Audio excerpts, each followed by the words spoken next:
from a deprived situation. Yeah. Yeah, now and then you might have to go up in like I said, 8th grade.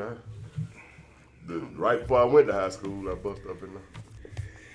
Yep. Yeah, man, we live for a great Down 5 Mile Road. podcast. We are here now for Barbershop Stories, the podcast, episode 105, and we live with community engineer Brian K. Rice. If I had some drums, I play it too. Yes, This sir. podcast right here would not only be legendary, and it definitely won't be secondary to goddamn that one.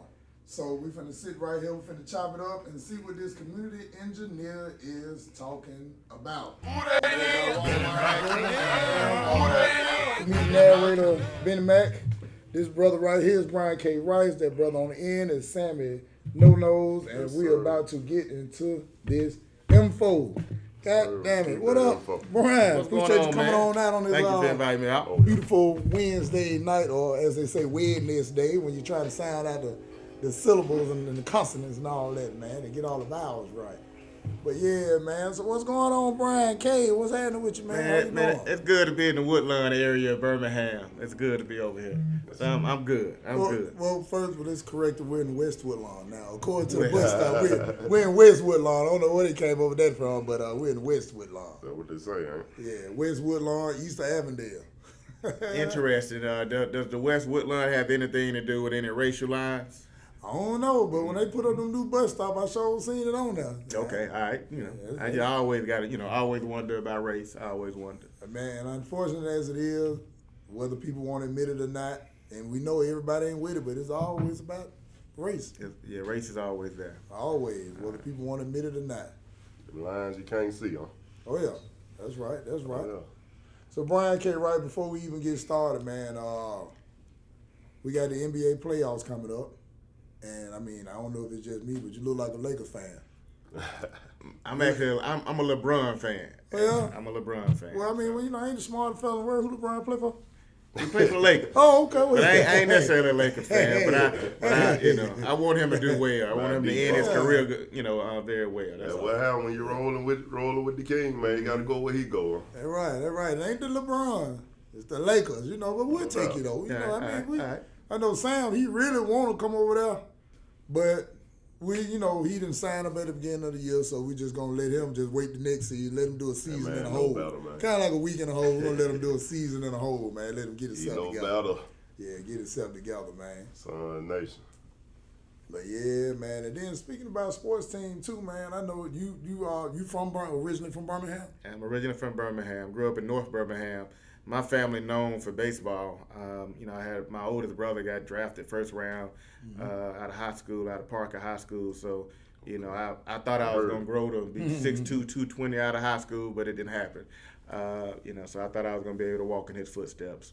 But I was able to go to Alabama A&M on a baseball scholarship, so I enjoyed it. What's up, man? When you hit your peak height, how much taller? I'm still hoping I'm gonna grow some more, but I feel like I hit my peak height of 5'8" and a half or whatever you want to call it, somewhere in maybe a junior year or so in all right. in high school. Some people be like, man, I was 6 foot in the 7th grade. Yeah.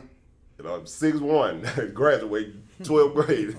That grade grow one more inch, you know what I'm saying? But No, I was always I was the just shortest. trying to see. I thought you said you thought you was gonna be, you know what I'm saying? No, I thought it might have I started hoped. early. I hoped. Sometimes it might have been the big kid that stayed the same size. No, I was always either the smallest or the next to the smallest. So I was always that. Well, hey man, the world is what it says is full of everything, man. Short, tall, skinny, fat, big head, little ears, big ears. All Hey, that, we all need that. them all, man. We need them all. Yeah, we need them all. And then speaking of sports franchise, have you ever been one of those residents of the city? Because I am too. That thought that Birmingham would someday have a sports team, or at least by now 2024.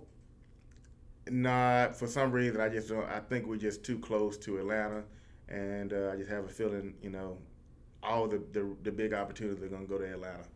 I just feel like that. I think at one point I thought that we probably could have, and maybe because of the geographical location that we're located, directly in the center of the South. a couple hours away from pretty much every major city in the South. I would have thought at one point we probably could have. Now, of course, as time go on, we'll be lucky if we get a kickball team. Be honest with you, because I think because of the politics, the landscape, the racial experiences that's been in Alabama that's been plaguing us for years, I don't think a lot of big business want to come here now. Yeah, but I mean, the reality is, there are a lot of good things that are happening inside the city of Birmingham. Yeah. I do believe we did get the Legion, so we do have a soccer team that did come here. I mean, we had the USFL that came here. So I've been watching everything, For people who know me, I study everything city of Birmingham. I need to understand what the city of Birmingham is doing to my community. So I started studying all these city council meeting minutes, started studying the economic committee minutes, started studying everything.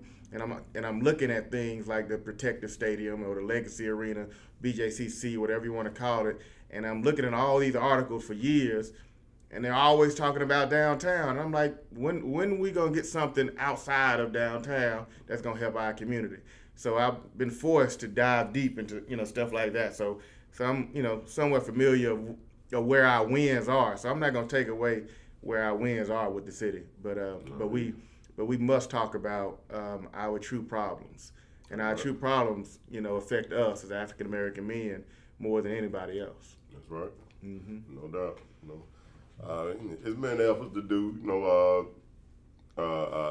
some of the things that been talking about, but just that pro tier, like I said, we yet to see that. Like I said, but that's just kind of something that's outside of the economics of this state right now. So inside of the economics of the state, though.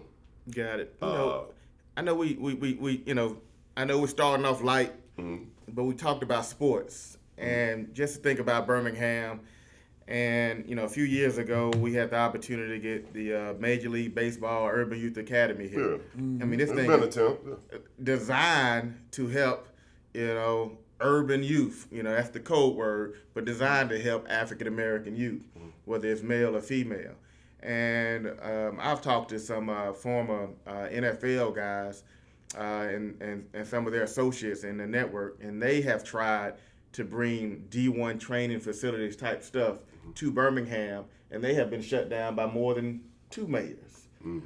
So I'm like, why are we shutting down, those who are trying to come back and create stuff that we need in our community? So we shut down the Major League Baseball, Urban Youth Academy, and then we're shutting down a lot of people in the background. So I'm saying, why are we doing this to our own? And I gotta say, why are we doing it? Because for us as in African Americans in Birmingham, we've had an African American mayor since 1979. That's 45 years. That's a long time. That's a long time. You think it'd be open arms for youth programs like that coming into the city? Yeah, when I was growing up, I remember us having police athletic teams. Oh, yeah. I don't know how active it is at all anymore, but I don't believe I see it anywhere. Anybody? PAT isn't up and running anymore. It's been shut down for, I know, a couple of years now, maybe a few. I just said a couple, probably. I'm Couple decades. Yeah, it's been a while. It's been a while. It's been a while. So so think about that. If you could pick any community in Birmingham or any neighborhood in Birmingham, just think about what programs are in that community for the youth. Think about the baseball program, the football program, even some of these other things, the other sports, whether it's soccer or whatever. Just think about our facilities. Most of our recreational parks were built based on white people when white people lived in Birmingham before the 60s. So, it was built for what their needs were. We've been 70+% of the city for a long time, and nobody built anything for our needs. But we just happen to have the highest crime in the country because nobody's built anything for our needs.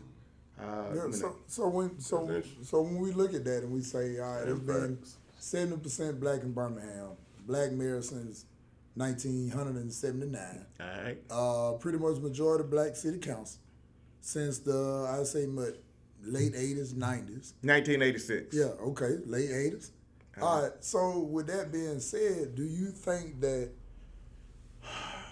they simply just don't give a damn, or you think they don't know, or do you think it's an intent to keep it where it is because somebody's definitely profiting from it? Well, neither Or one all of the above. neither one of us are old enough to know exactly what they did in the '80s, except through what we picked up on over time. When people talking about stuff in the '90s, we're starting to pick it up. 2000, we're seeing it. 2010s, we're seeing it. Now we're 2024. If I think about the current administration, which is the Whitfield administration, or the Bell administration, or even the Kincaid administration, I don't know who was focused on our communities. And I just have to be just completely honest about that. I don't know who would focus on our communities, and that's pretty disappointing. Well, you can kind of look at the proof. Like I can remember when I kind of started paying attention to politics slightly.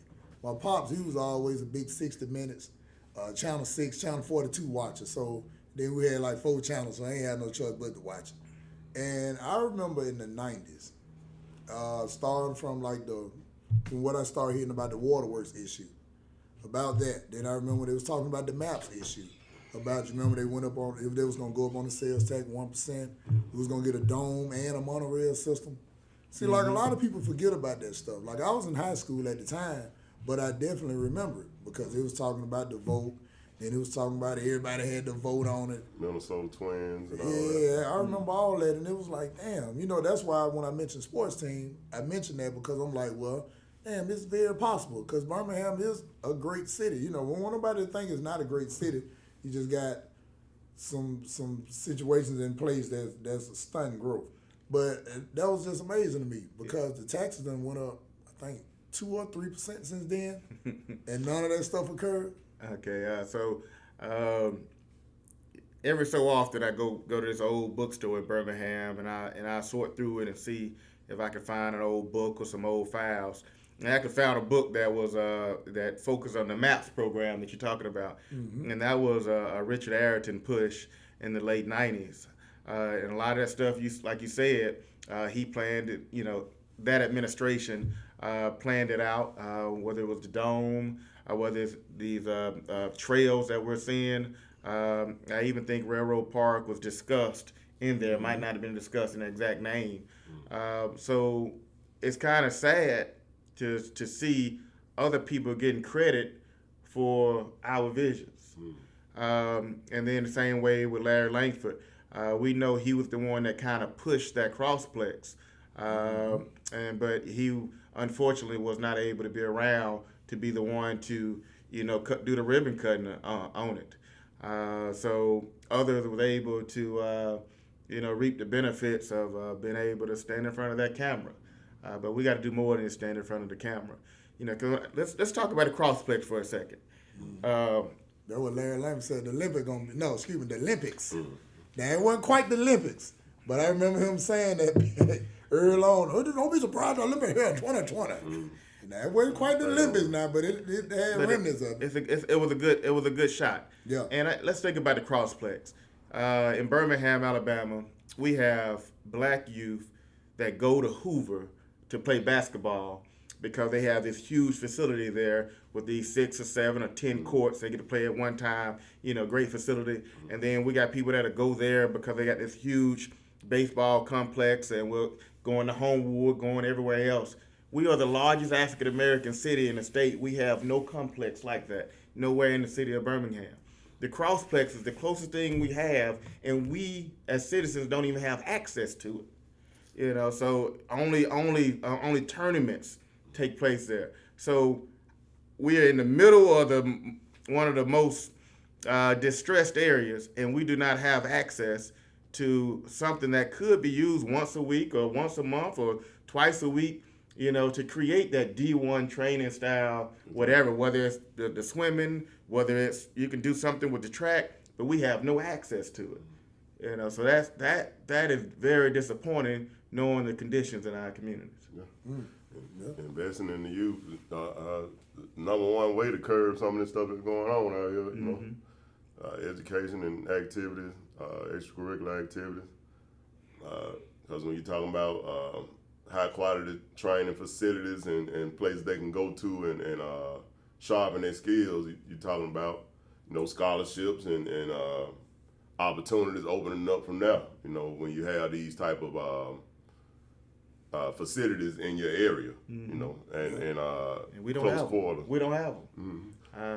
So to me, I'm gonna say shame on our leaders, whether they're the political leaders, whether they're the corporate leaders, whether they're neighborhood association leaders. Shame on us for not creating a better environment for us. Yep. At some point you gotta, hold people accountable. If not, it's gonna continue to happen. So I'm not your enemy. I want you to do better about my community. Yeah. Ain't nothing wrong with being a man that's gonna speak out and voice your opinion on what you researched and talked about yourself, man. Because sometimes people may take a dislike to certain information when they hear it because it's different from what they used to hearing. One, two, people seem to take a disagreement with policy or the way politics are going with you don't like a particular person or somebody that may be over said entity that you're talking about, or not just talking about this one specifically, but that's just in general. People don't like you directing disagreement sometime or objectivity. Let me use that word. Okay. Toward subject matter that they feel passionate about. You know what I'm saying? Mm-hmm. May not even looked into it as deep as you have. Well, because I think May not have a dog in the fight, but they don't want to hear it. So being apologetic about our city, and we all grew up here. Everybody on this panel grew up here. Being apologetic about being up here voicing our opinions about our city, I don't feel like we need because we all grew up right here. We all invested here. Hey, no matter where we go, we've came back here. You know what I'm saying? So I ain't nothing to prove.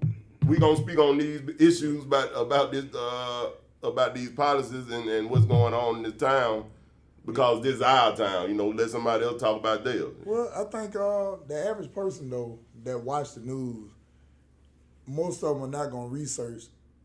I guess what people will call alternative information. Yeah. So when you do hear somebody like Brian or you hear somebody like myself talking about, let's just say in the city about the stadium and stuff like that, they looking at growth, but they ain't looking at growth for what it's supposed to be for. They're just looking at almost what I would call a trinket. Okay. We take this, get out my face, but when you say something about it, like you said, they're more so objective towards you instead of actually looking at the information that's presented to them.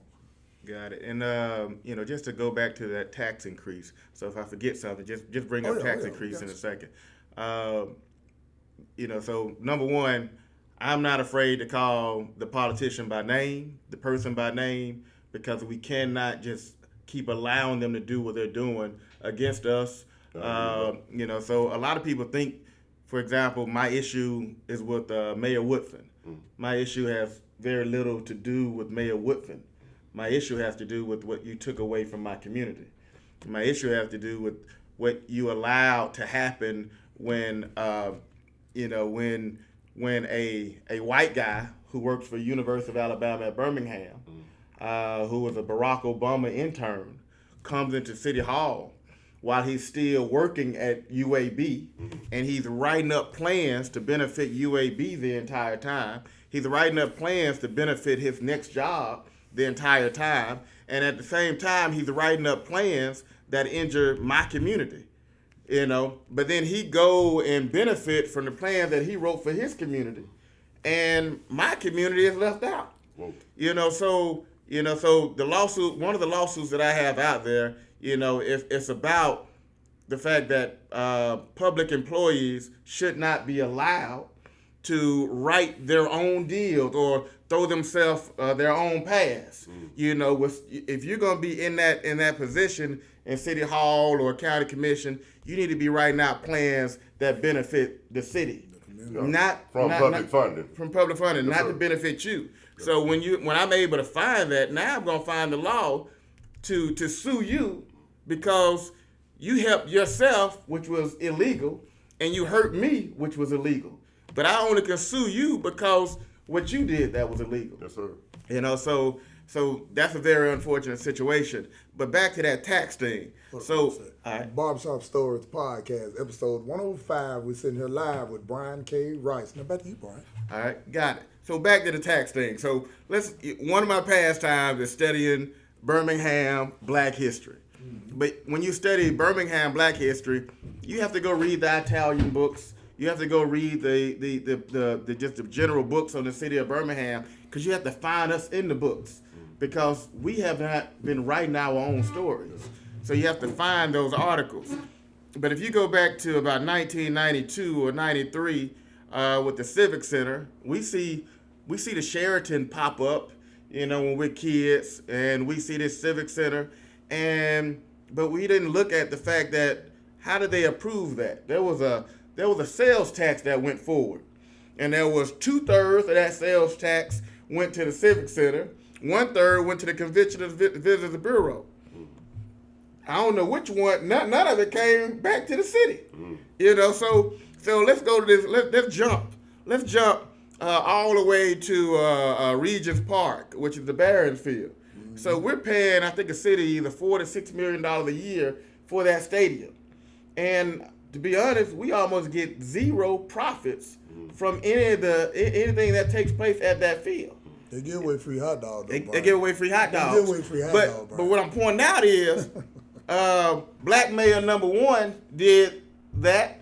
Black Mayor number 3 or 4 did that. But and also Black Mayor number 2, which is Kincaid, he just kind of continue what Black Mayor number 1 did. So let's jump to Black Mayor number 5, which is Randall Woodfin.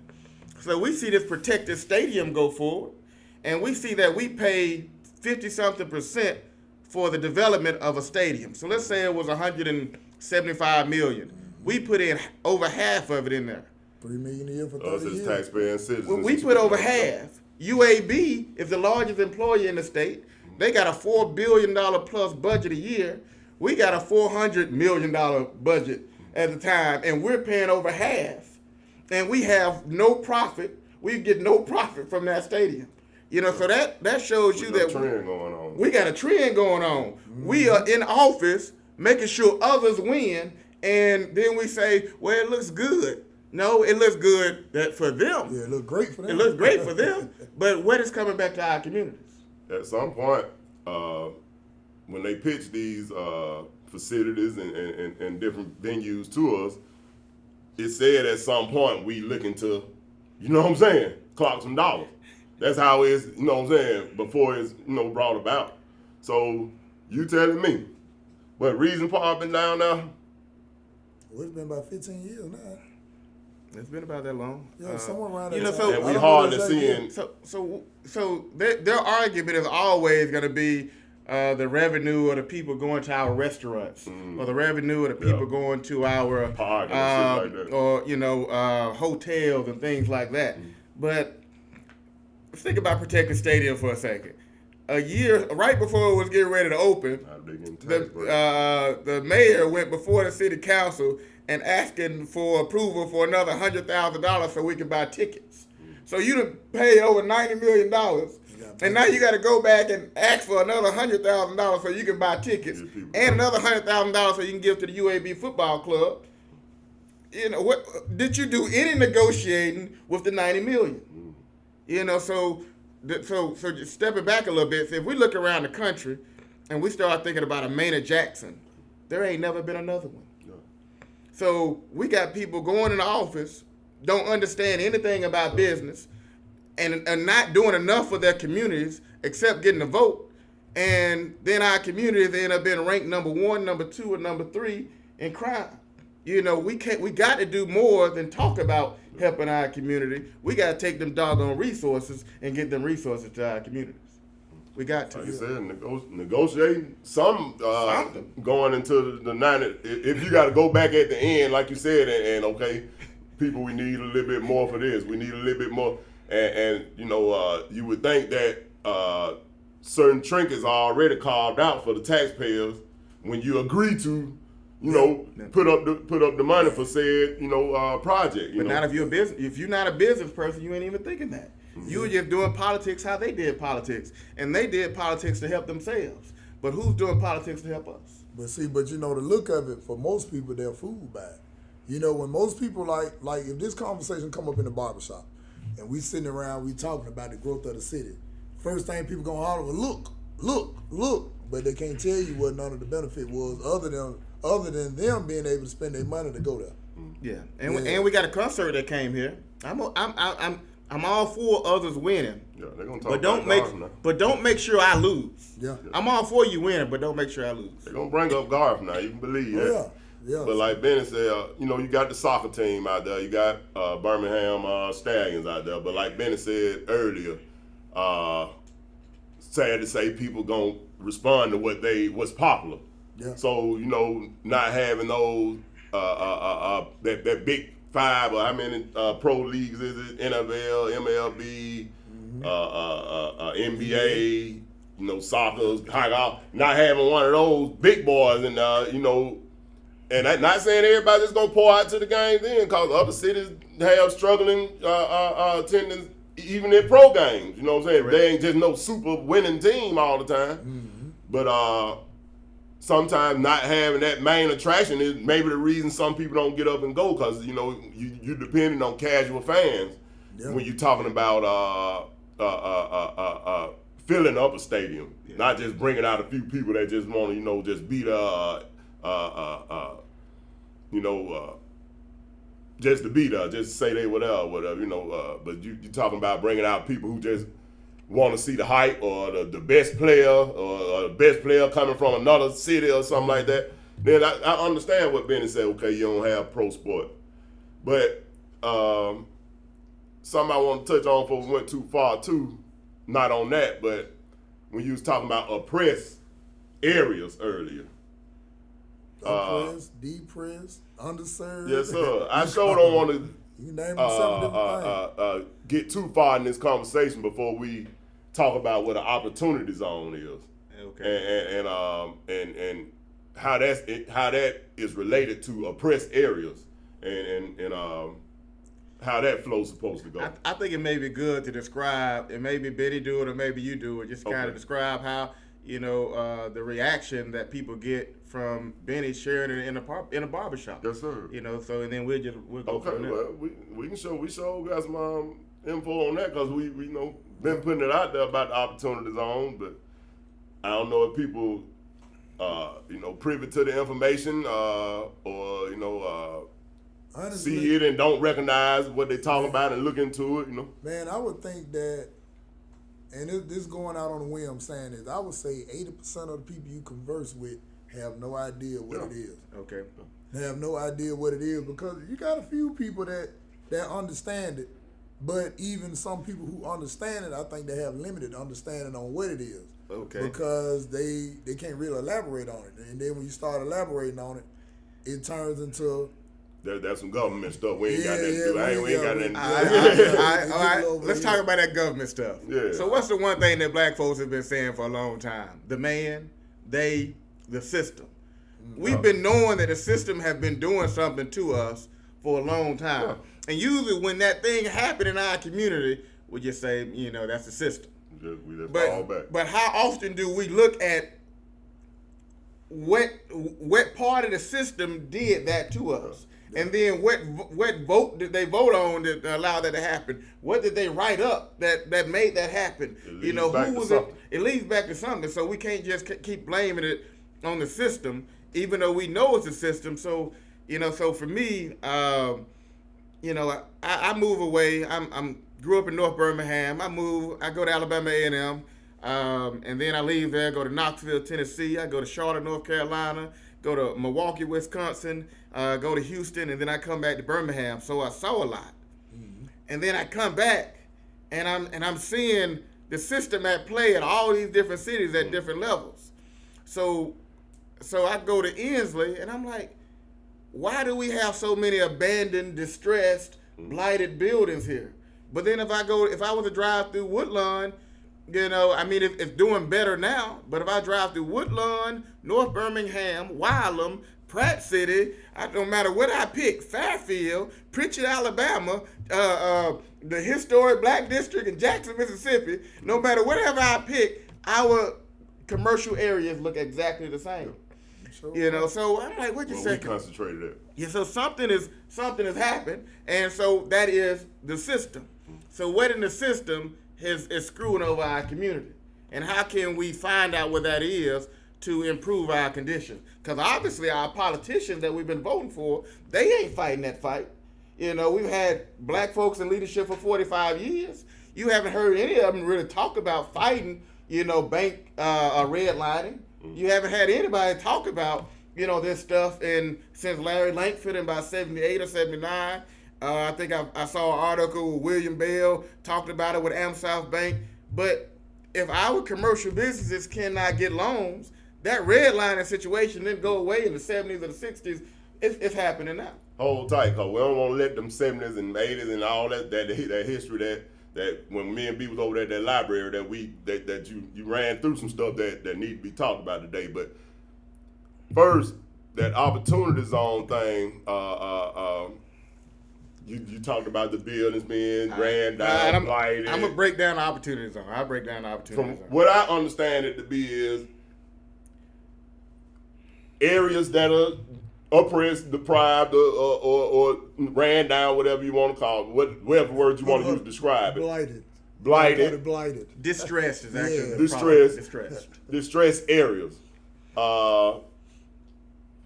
So, if an area is marked as an opportunity zone, you have your allotted funds from the government to do something about the distressed area if you go through the proper channels and steps to buy the property, apply for the opportunity zone funding, and so on.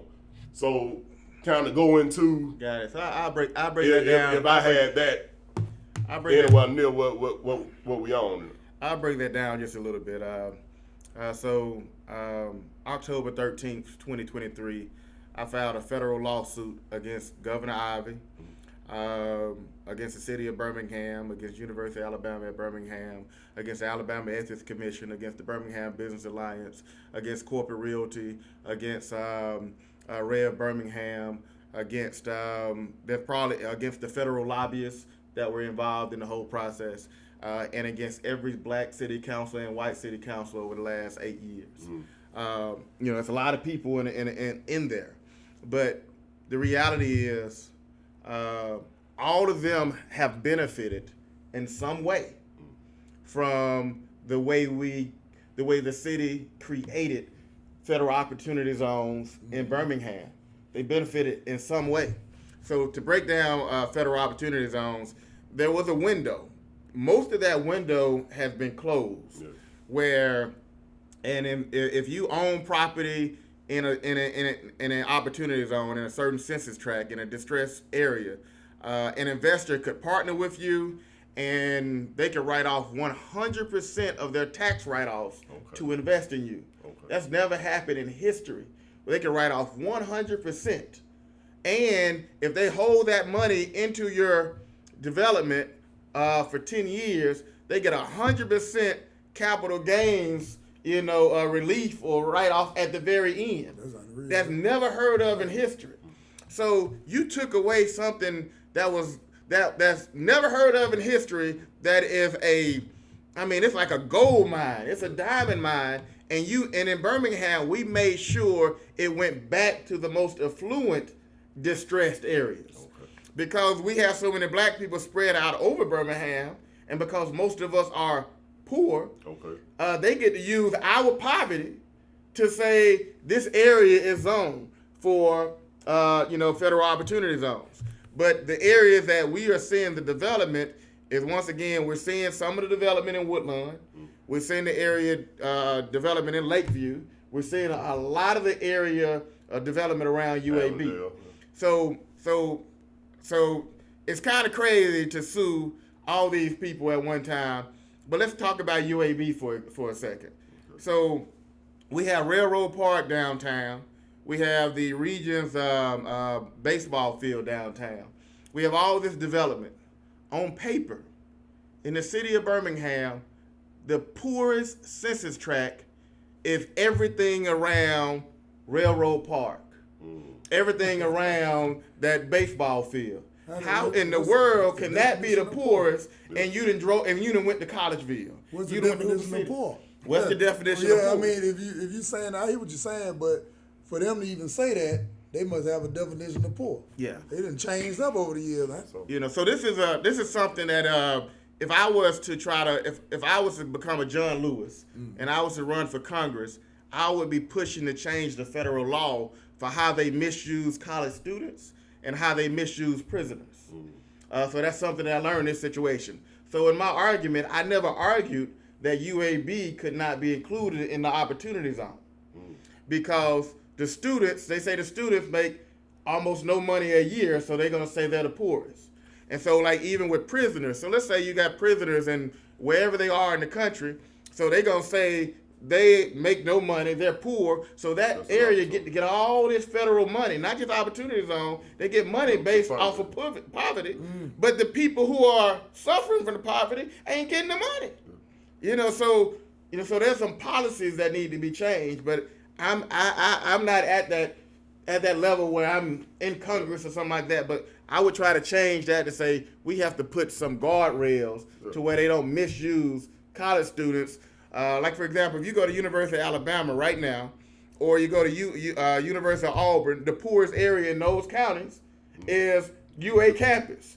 The multi-billion-dollar, it's crazy. It's the poorest area in all of Tuscaloosa. That is sick, man. That's wild. And then it ain't like they finna get the money and split it up with the children or split it up with the prisoners or something. Free tuition. Whoever own that prison, those private prison owners or whoever owns that ultimately owns the school. So with the federal opportunity zone, so my lawsuit is about that. So from 2018 to about 2023, investors could invest in that. If Congress decide to vote tomorrow and open it back up, they can invest 5 more years or 2 more years or however long they do it. So in the past, we've had programs similar, but none have been 100% write-off. We've heard of empowerment zones. We've heard of enterprise zones. We've heard of all these different things, but none has been set up for areas like that to win. And so when you lie on federal paperwork, so I'm one of those people, I'm not going to call it alleged fraud. I'm not going to call it alleged fraud. It is fraud. When you lie on all the assets in my community, you delete all the assets in my community, you created a scoring criteria to make sure the criteria benefited UAB, you already going to be in there. So you didn't have to lie. And you made sure everything around it benefited. Don't lie on me. I want you to win. So at the same time while working at UAB, or this before you accepted the job? This guy worked at UAB the whole time, whether he was an assistant professor or whether. But at that time, when he first got started, he was the director of external affairs in the office of the president. So that's kind of where it started. But the thing is, opportunity went that way. But the thing is, the black mayor did not protect the black community. And then when I filed complaints. So for people, I've filed about 2,500 pages with the FBI, with the Ethics Commission, with the Department of Justice, the Department of Treasury, the IRS, everything. Because I'm like, if I knew this was written up like this, to where if I knew that you was going to say fraud is the reason why we didn't choose Inslee, there ain't no way in the world I would have went to Inslee. Ain't no way in the world you about to buy an engine or buy a car and you know that engine don't work. So if you poison my community with economic hazards, ain't no way in the world I'm going to, as an investor, go over there and invest. Now I'm going to go and I'm going to fight the people up top legally to make sure you don't do my community like that again. So unfortunately, or maybe fortunately, because of my situation, I was able to dig deep and see something that's a major issue. So think about Inslee. Inslee is ranked probably the worst area when it comes to crime in the city of Birmingham, at least as a brand. Even if it don't happen there. It's top 5. It's top 5, and then but if you think about Inslee, you think about Wylam, You think about Pratt City. You think about 5 Points West. If you take those 3-4 areas and you cut them out of opportunity zones, you cut out 1/3 of probably all the African Americans in the city of Birmingham, and all the businesses and all the white businesses next to them. So that's an attack on our community. When you say based on fraud, though, Inslee, then they said based on fraud that Inslee didn't. All right, well, let's be clear about what the fraud is. Yeah, I want to understand. So, anybody who watches me or whatever, and I intentionally have not been on camera a whole lot because I've been studying the law, but I did write a book back in October, and it's available on my website, briancrice.com. The next to last chapter is my actual letter that I wrote to the FBI August 29th of 2022. And it breaks down the fraud, and it breaks down a lot of the corruption inside of City Hall. That is very unfortunate. I wish I didn't have to fight my own people. But if my people are oppressing me, it don't matter if they're my people or somebody else's people, you're oppressing me. You have no faith. So with the lawsuit, the core central focus is on March 6, 2018, Randall Woodson signed a letter. In this letter, on page 8 in that letter, they had a scoring chart. The scoring chart had the area around UAB at the very top. So I'm like, all right, so if I'm the one writing it and I work there, I'm going to make sure it's at the very top. It was number 1. But then I get to Inslee, it was ranked like either 10 or 11 or 12. The scoring chart is the chart listing the opportunity zones. It's listing the areas that the most needed. Okay. The area that they're going to recommend to the governor. I got you. And then they had it separated by zip code on how they ranked it. And then they said if you had so many city-owned properties, they call it city assets, you get 3 points or 4 points. And if you had so many brownfield properties, you get so many points. You had so many universities, you get so many points. The points help? The points help. It helped your ranking. Your ranking go higher. Your ranking go higher. So I scroll down and I look at 35218. And I said, okay, that says there's only one brownfield property in all of Inslee. All right, I'm going to break down what a brownfield is, and I only know that because my background is real estate and engineering. But then the next line or column, it said there were 0 city assets in Inslee. I'm looking, I said, the city owned the police station next to my buildings in Inslee. The city owned the Ramsey McCormick 1 block away from my buildings in Inslee. The city owned the land in front of this the old Cottons lot in Inslee. The city owned the Jefferson County Western Health Center in Inslee. And I said, wait a second. That's 4 that I knew of off the top of my head that was not included. If you include the numbers properly, then my community is included. But then if you intentionally omit my numbers and you make sure your numbers are high, the system, in this case, the system gonna make sure that money goes somewhere else. So sometimes we gotta look at who did what in the system. And in a lot of cases, they usually don't put it on paper. See, a good criminal know not to put it on paper, but they put it on paper. And unfortunately, I gotta call it a crime. So let's talk about racketeering. So in Atlanta, we've had several district attorneys and others go after black rappers for racketeering.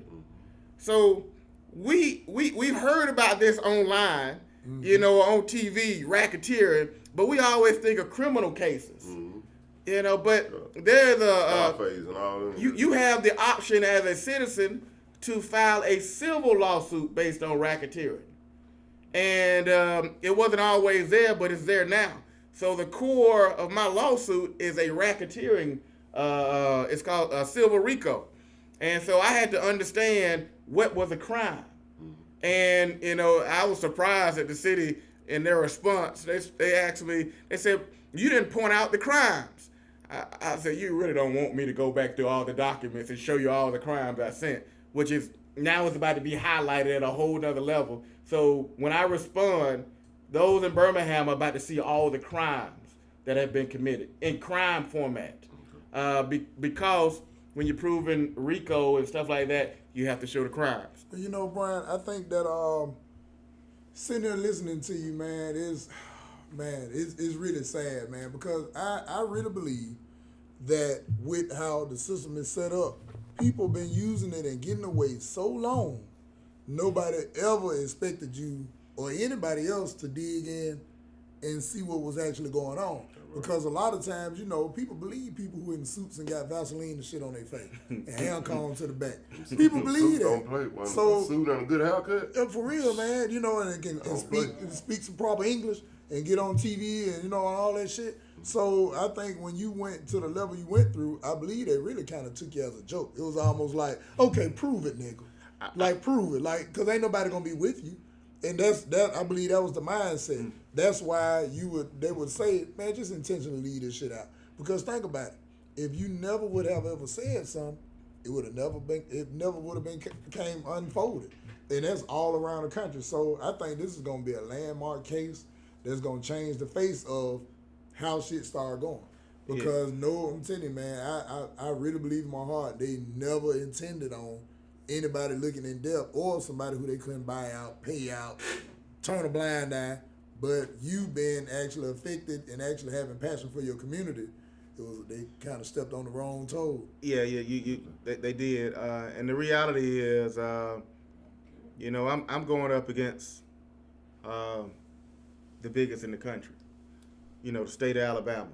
You know, got that Alabama Attorney General office in my lawsuit. You know, representing the state of Alabama. You know, we got UAB, that's the largest employer in the state of Alabama. Big boy. We got the city of Birmingham. You know, we got one of the largest cities in the state of Alabama.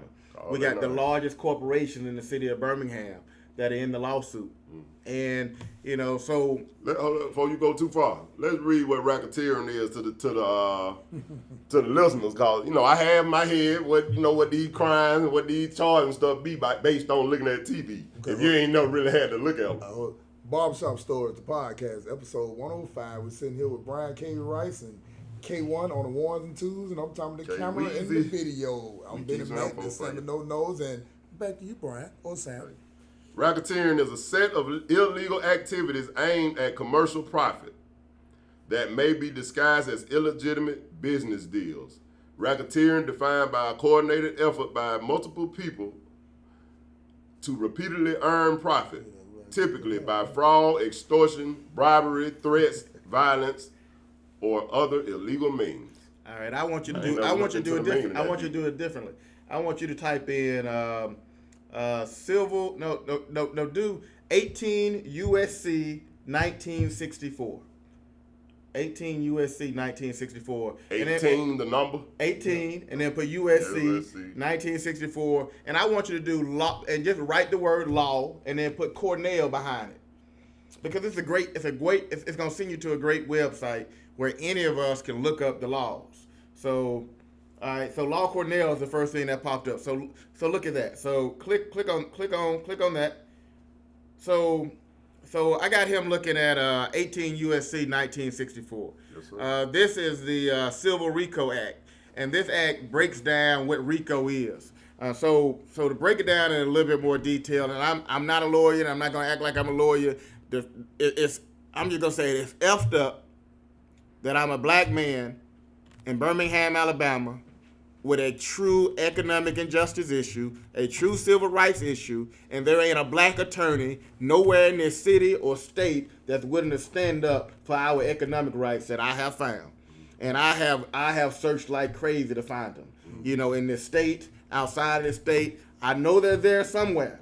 So I'm calling you out because we got too many of us that's practicing personal injury law and personal injury law only. You know the procedures. And we need you to apply those procedures to other areas of law because our community is getting destroyed.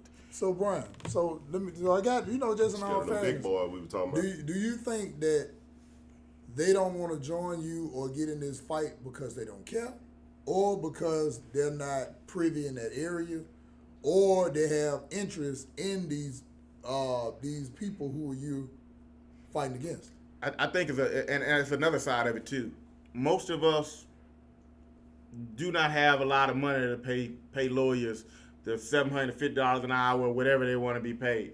It makes sense why we don't have the money. We've been oppressed. So how you expect us to have money if we've always been oppressed? So at some point you got to sacrifice, to fight that big fight, to help somebody, even team up with a group of people to move it forward. And then there are some, yes, typically, you don't want a personal injury lawyer or a family law lawyer, fighting a RICO case or a financial crimes case. You don't want that. But if we don't have any, we need somebody to learn how to do it. So step into the game. Hey, you weren't one of them lawyers either. But hey, it took a will, man. It took a will, but I think the difference is too, though, Brian. The reason why I had asked that question is that I think sometimes we don't fight as black people until we are personally kicked in the ass. And it's unfortunate. Sometimes we can see other people fighting, other people shouting, other people injured, other people shot, hurt, wrongfully in prison, and it's almost like, not my problem. And I think, honestly, and I hate to speak for all, but I think that's the take that a lot of people take on it, that is not my problem, until it either get popularized or the fight is won. Yeah. And you kind of can see that even going back to the Gideon's Bible, as I always like to speak on. Most of the time when people went to do work for God, shit, it was 1 million folk bust the right, but it's only 4 or 5 people went to the left. And 9 times out of 10, or 10 times out of 10, those few people was always right. Nobody wants that big fight because they're scared of either, like I said, stepping on toes, offending people, or the fear of just being wrong, or the fear of having to fight alone. Because I'm sure you get a lot of lonely nights, lonely days, a lot of, a lot of stress and all that, but the fight is definitely worth it. Yeah, being resented. Yeah. Yeah, it's definitely worth it. But and I think there's another side of it. So I'm not unique in some areas, but no matter what city I go to, I get off the plane and I'm going over here for an engineering job. The first thing I do is go find the most underserved community in San Antonio, or in Milwaukee, or in Baltimore. So that's something that's in me. I'm always drawn to the underserved. So I chose Inslee, and I felt some of that dark energy in the environment, but I didn't know what that was. So I had already chose to try to improve an area like this. I didn't know this particular fight was going to be my fight, but if you take away economics out of our community and you take it away from the commercial owners, how can that commercial owner renovate his buildings? And then if that commercial owner can't renovate his buildings, how can he put a new business in there for our community?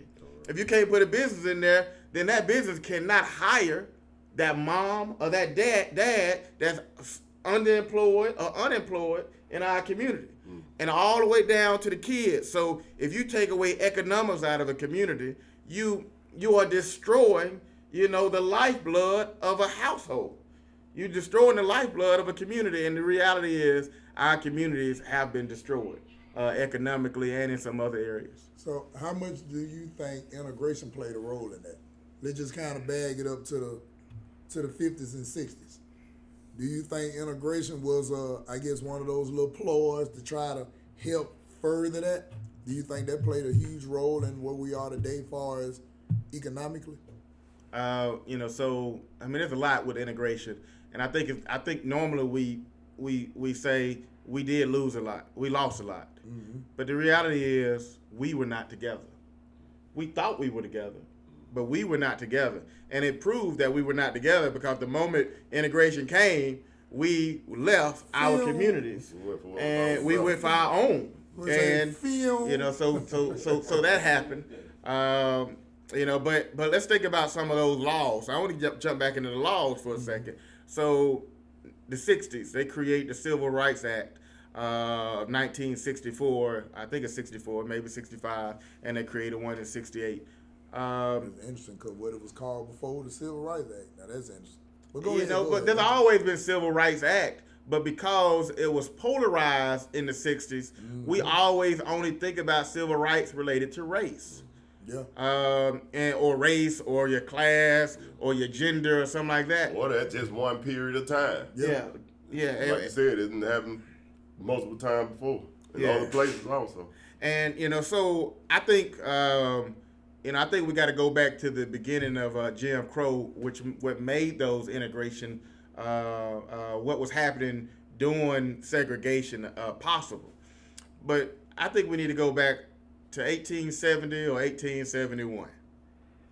The city was formed. It's interesting when the city was formed. So just a little Birmingham history. A little Birmingham history.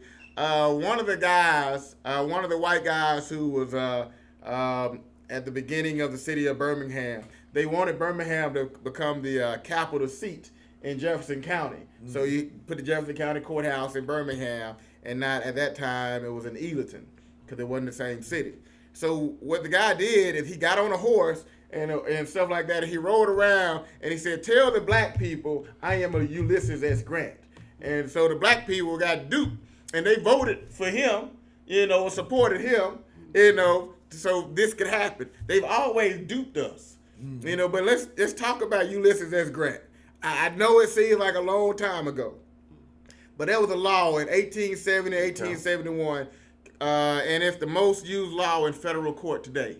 It was called the Ku Klux Klan Act at that time. And they had three of them, the first act, the second Force Act, and the third Force Act. But the one that I'm focused on is Section 1983, that it changed the name. But it was created in 1870 or 71 because the KKK was joining with public officials, in the Deep South, and they doing whatever they wanted to do to our community. So at that time, they passed a law to allow us, as regular people, to be able to sue a state, a city, or a county in federal court. And so if we don't understand that law is not based on race, gender, or whatever, but that's one of the first civil rights laws that we can use to sue. So like my lawsuit is based on the fact that you took away my property rights. There's some civil rights tied to that. You took away my liberty. You took away my life. So I got to figure out where in the Constitution did you take that away from me, and how did you do it, and how can I sue to get my relief? So I think we have to understand, what laws are. And I know there's lawyers out there like, he don't know what he's talking about. He's not a lawyer. You doggone right I'm not a lawyer. And I wish lawyers would stand up for us in our communities. Because I shouldn't have to fight. I didn't say shit. Well, you remember what the program was when we was in school? The RIF. Yeah. The reading is fundamental. When he used to get a piece of coupon, all you got to do is, baby, comprehend what you read. Like, when I hear people say foolishness like that, it's kind of offensive for real. So it's basically you telling me, you can't read. Nah, nigga, you had to read, take your ass to school.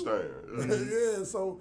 But I think it's gonna take stuff like that because I heard a guy tell me one time before, when you dealing with a lawyer who's up under the bar, he worked for that same system that you're fighting against. Yeah. And you rarely will have instances where they will go against the grain.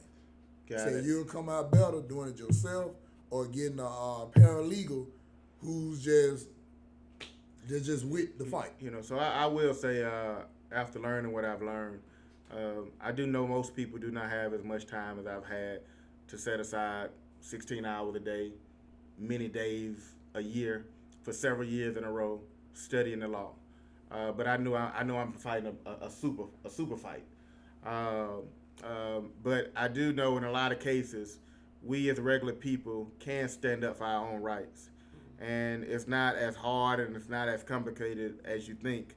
But we have to be willing to learn what right did they take away from us, and what are the procedures for me to sue that type of entity. Right. And if I could start there, I could probably figure out the rest. And they don't expect you to be perfect when you get to court, but you still have to be right. So I done sat in court and watched federal lawyers, what they call lawyers that work for the courts. They be fumbling and bumbling there just like a regular person, man. Them folks don't be, they don't be no robots or nothing. Now they be fumbling and bumbling over words and everything. Yeah. But what I wanted to ask you before it got too long in the conversation too, I want to go back to Ensley. When at some point, I know you said you moved out of town and you were living out of town. But I remember at some point, early 2010s or so, maybe, they were talking about it was some development going on in Inslee. Yeah, they redid the project. Yeah, I remember the project getting done. They Yeah, redid the of project. course. But I'm talking, it was like They supposed to painted- be like some entertainment or. Cause I remember talking about a license to walk around and drink over there. $40 million development. Yeah, whatever. What was the I'm not cutting down and putting Yeah. this precinct, Gibson drugs, y'all didn't know what they're talking about. I remember that happening. What happened to that development? If you know anything about it, and were your buildings included in that? The buildings that you eventually bought, were they in that area? Because it's like that whole thing just went out the window. Cause for a minute I remember people in Inslee again. It's back there and it's nice back there. And, sir. And all of a sudden you just heard them stop talking about it. What was that exactly? So if it's related to Inslee, Yeah. I probably know what it is. Okay. Because I kept asking myself when I was driving around, why is Inslee like this? Why do I kept driving around. Why did they clear out all those homes next to Village Creek? Okay. Why is there no development? Why are we not changing anything? Why was this area flooding? Why did that development not move forward? So this is something that I've seen a few times, just studying history and talking to people. There was a development that was supposed to be at Council School in Inslee in the early 2000s, and they say the money was approved. They say, but then the guy who said the money was approved, he said they took that money and they took it to another community. So it's always they approving stuff off of Inslee, and then they take the money somewhere else. So with that $40 million development, the money was approved, it was voted on, but it never happened. And so the money went somewhere else. So you keep using our demographics, and you are not doing anything to help us. So that development that you're talking about, so the $40 million development was something that was presented under William Bell. Yeah, Bell was still and involved. that was going to be a police complex, a fire complex, and some like a city court. Over there. And the idea behind that, if we put that much city services there, it's going to force some traffic to be there on a regular basis. Yep. So now there is a lawsuit that started in about 2008 or 2009 that's been going on for 15 years in Inslee on that exact development. So Antonio Sperling, so he sued the city when Larry Langford was still in office. Because his logic in the lawsuit was based on some precedents in another city that you all are intentionally oppressing my area. You are intentionally neglecting my area. You are intentionally doing that, but you own these properties and you have the money to develop these properties, and you're not developing your own properties, so you're hurting me. So that guy sued the city of Birmingham. That man has sued U.S. Steel. And he has won several times because you can't intentionally not develop an area. But if I was to look at the system, and if I was to go deep, and I would follow that money, I probably could find some real issues in that might be unlawful too. You can't keep proving money for us. Lying to us, giving us false statements, and then taking it somewhere else. I guarantee if we could do the research, we'll probably find, the situation in there that might be unlawful. And see, and it's interesting that you say that. Now, another little situation where they keep switching the money. Let's take it back to 2008. I remember, man, it was a meeting at the Boutwell in the exhibition hall. Larry Langford was in office at the time, and they was talking about that dome again. And I remember he said, if we go up on the sales tax 1%, you're going to have it, what they call a sunset tax for 6 years. And after 6 years of collecting it, the tax rate was going to go back to the same, and they was going to have the money that they pretty much needed to go forward to building the dome. They broke ground and everything. Now, here's my question. What happened to that money? It was $200 and some million. He went to prison. You ain't heard nothing else about it, and that money was allocated in a lot of different spots. I'm not sure if y'all familiar with that one, but I remember it was in 2008, 2009 at the latest. We was at that meeting because I remember some folks were talking shit to Larry Langford, and he told them Tuscaloosa is that away. Told them get their ass out of town. So and it's That's like, what you want. but now the tax rate is at 10%. The sunset tax never went back to where it was. What happened to all that Taxes money? didn't either. What happened to all that money? And it's like people be forgetting. Like some of us got good memories. Some of us ain't just happy with seeing new development with no benefit. Because even with the new stadium, the new little stadium as I call it, I think that was a big waste of money because the city owns a facility that they didn't put $1 in. That's right. Like when they hear them say, we're going to put $500,000 in Legion Field. If you know anything about contracting shit, you can use all that in paint. You can use that in cutting grass and fixing potholes. So it's like, man, we get the mirage of something's happening, but most of the time we're getting slaughtered year after year after year. Especially in the construction and minority contracts that's supposed to go into it. It's been issues and lawsuits surrounding the minority contracts over the years about some of these developments that they All the way with Top Golf. Exactly. Remember We had Top Chris Golf? Woods here talking about it. Yeah, I think that's why they didn't want him to be mayor, because he sued the city and won. So y'all had Chris Woods here, Yeah. and you all you was talking about contracts and things like that. Yes, sir. So when I did that video in 2021, one of the pictures that I put on there was a picture of a 1977 news article that was talking about 1976, and in that article it said black contractors received. This the gospel here, man. I'm mad to I'm gonna find it. Oh, but it was an extremely small amount. Just give me a second. I'm gonna find it. talking about it. I'm gonna find that. Give me a second. Y'all talk for a little bit. I'm gonna find that in this So book. you got to find a word small and extreme. Cause it That was a barbershop conversation. After we left over there, we talked about that till we can't even remember it no more. But I can't remember the money on it, but I remember you talking about it happening. That's why I really wanted to get into that. I remember, man, because I remember, like I said, I watched that video of yours several times. Then a lot of it, some of the stuff we've seen over the years just didn't know it in depth. That this stuff is been happening. I remember, man, my pops was telling me about how the situation used to be back in the 80s when you was trying to get loans and trying to start businesses and how they played. And of course, a few people gonna slip through the cracks, but it's almost like 1 out of 200,000. That's a bad set of odds, man. So what y'all think about the rep we get for not ever trying this stuff? We just sit around complaining about it and nobody go down there and say something to them. Go down. That's what you usually hear. Well, I think too though, Sam, a lot of that come from ignorance and meaning they just don't know. Yeah. And the easiest thing to do is say, shut the fuck up and get out of You the don't know nobody that done been down there. Yeah, so it's like we got somebody sitting right here that's on their ass right now. The argument is so easy to just say hush or fuss amongst each other opposed to actually doing something about it. And I think a lot of it is frustration too because they don't know. And instead of saying, bro, I don't know, let's find out, you'd rather argue with the person who got the same issue you have. The number was so extreme that I thought I was going to say it wrong, but the number was so extreme. But in 1976, we as African-American contractors received $476 out of the city of Birmingham in contracts. The whites had received $20 million. $476 out of $20 million. He didn't say 476,000. 476.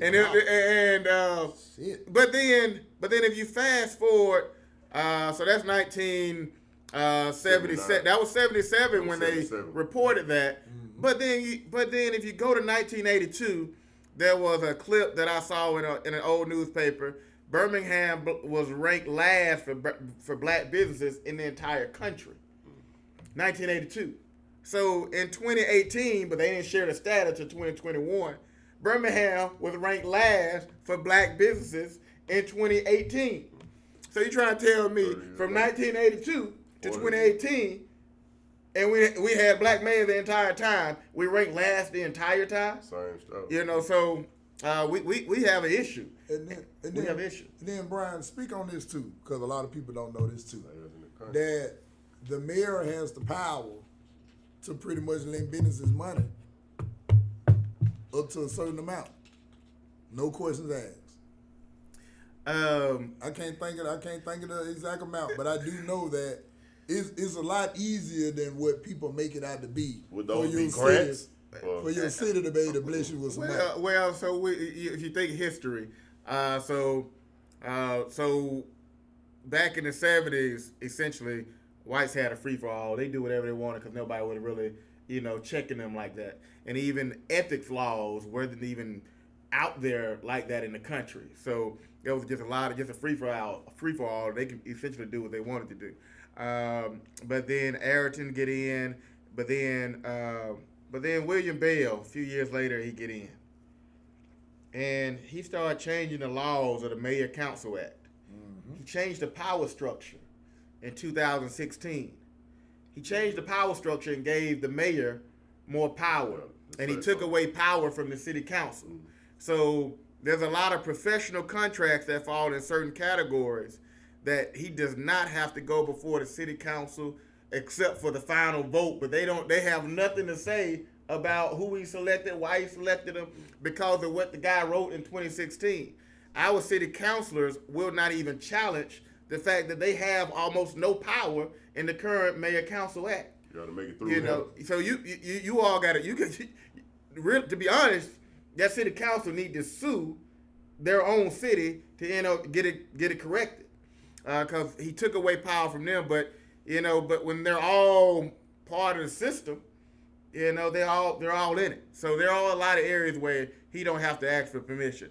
But in most cases, that city council has to vote, and they're supposed to vote. Let's say on that Monday in the Budget and Finance Committee meeting, and then they're supposed to put it in the newspaper for 7 or 8 days, and then you can put it in the next city council meeting. But we have seen several deals where they vote on Monday, put it in the city council meeting on Tuesday, and then they push a $5 million contract, and nobody's checking them on the law. Nobody's checking them on the law.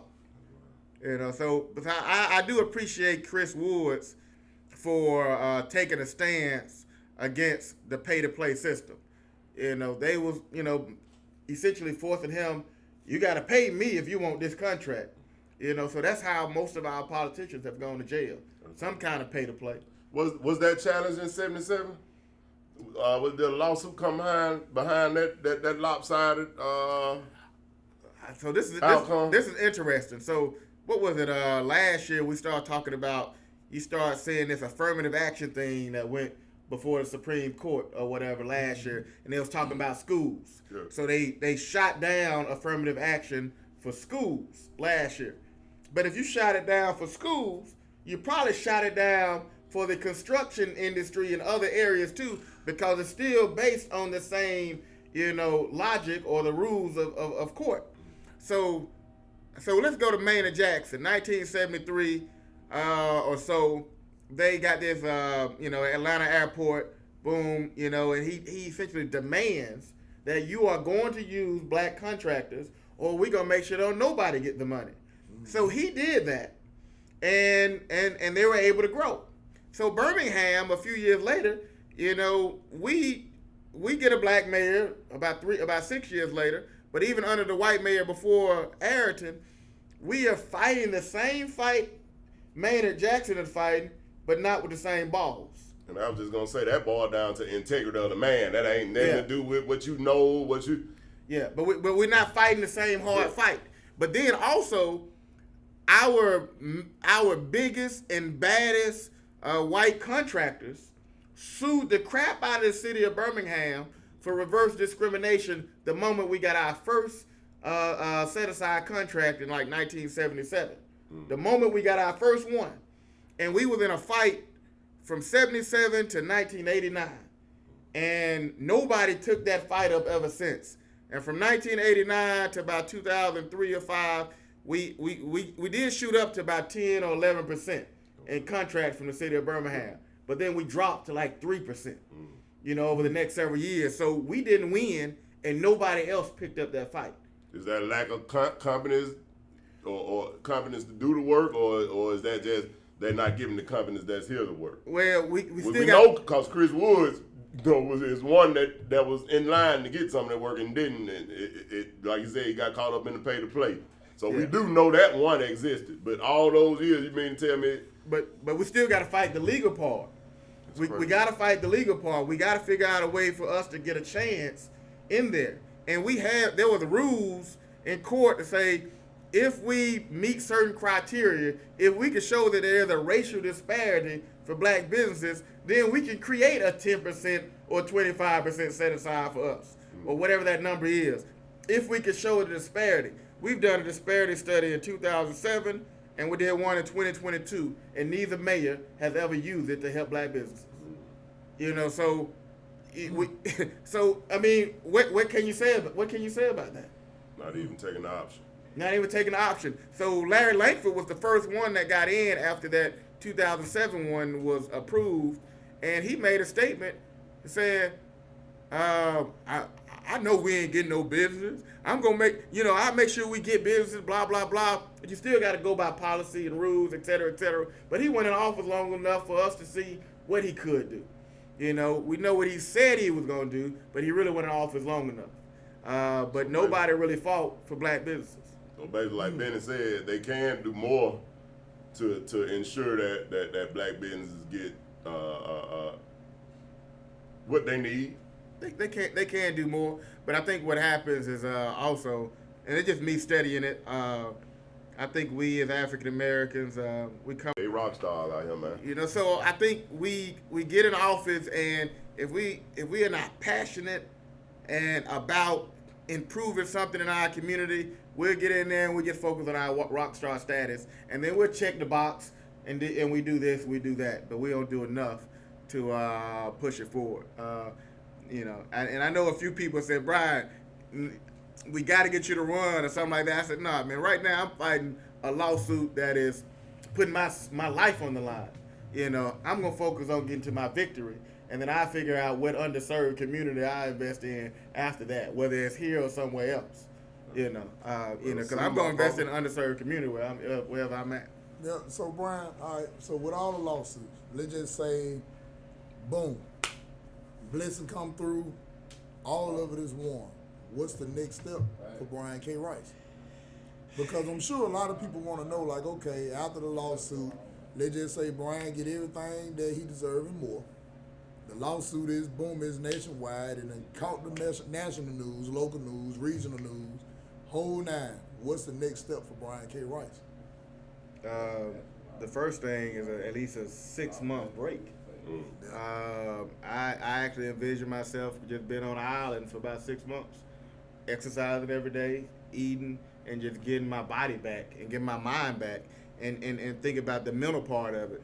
And the next thing after that in my brain is, where am I going to start a family? Where do I want to start that family at? So those things I have put on hold, and I want to get to those. Now, when it comes back to what I see for the community, so I don't know. I'm gonna be honest. I don't know if I will remain in Alabama after this, because unfortunately, a lot of people can go to jail over my lawsuit, and I already don't like the fact that I got to look over my shoulders every day because I'm fighting something that I know a lot of people wouldn't fight, and to be honest, so I don't know if I want to be around that environment, that energy.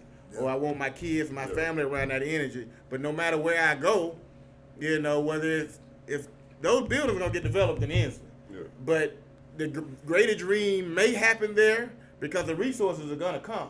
When I win, and I'm gonna say when I win, because I even believe win, lose, or draw, I'm gonna win. Because the amount of information that I learn, I'm gonna make sure I teach as many of us as possible in a more formal format on how we can stand up for our rights, specifically our economic rights. So we know that's a component that's gonna be in it. I don't know what the other components, but we're gonna be teaching us how to stand for our rights. And activism is an interesting thing because we never call white folks activists. We kind of put a lot of these labels on us. Man, I'm for my community. Whether you call me an activist or whatever, I'm an advocate. I'm for my community. But for whatever reason, we have kind of put brands and words on us, and then we put us in a box. Right now I'm in this box. Activist. I don't want to hear nothing you got to say because you're activist. But I'm also an engineer. I also, before I did this, I used to go around the country, doing motivational speaking. Yeah. But I want to get to the point where I'm teaching people how they can stand for their economic rights, but also how they can grow their commercial business, how they can go get the loan. Because I'm looking at the laws that they're breaking when we go get loans.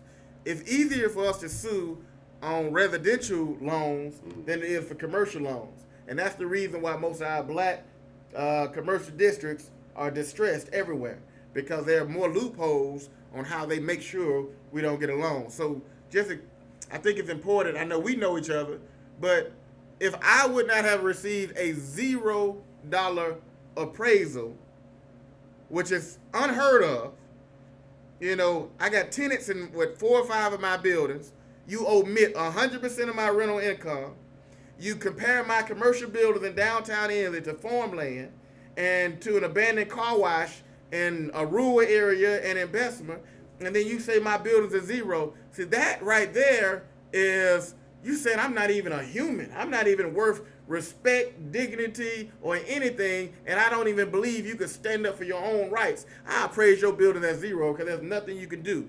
That's what the bank said. That's what the appraisal company said. That's what the appraisal regulatory agency said. That's what the Federal Reserve said when they would not stand up for my rights. We don't care that we know that you know this is wrong.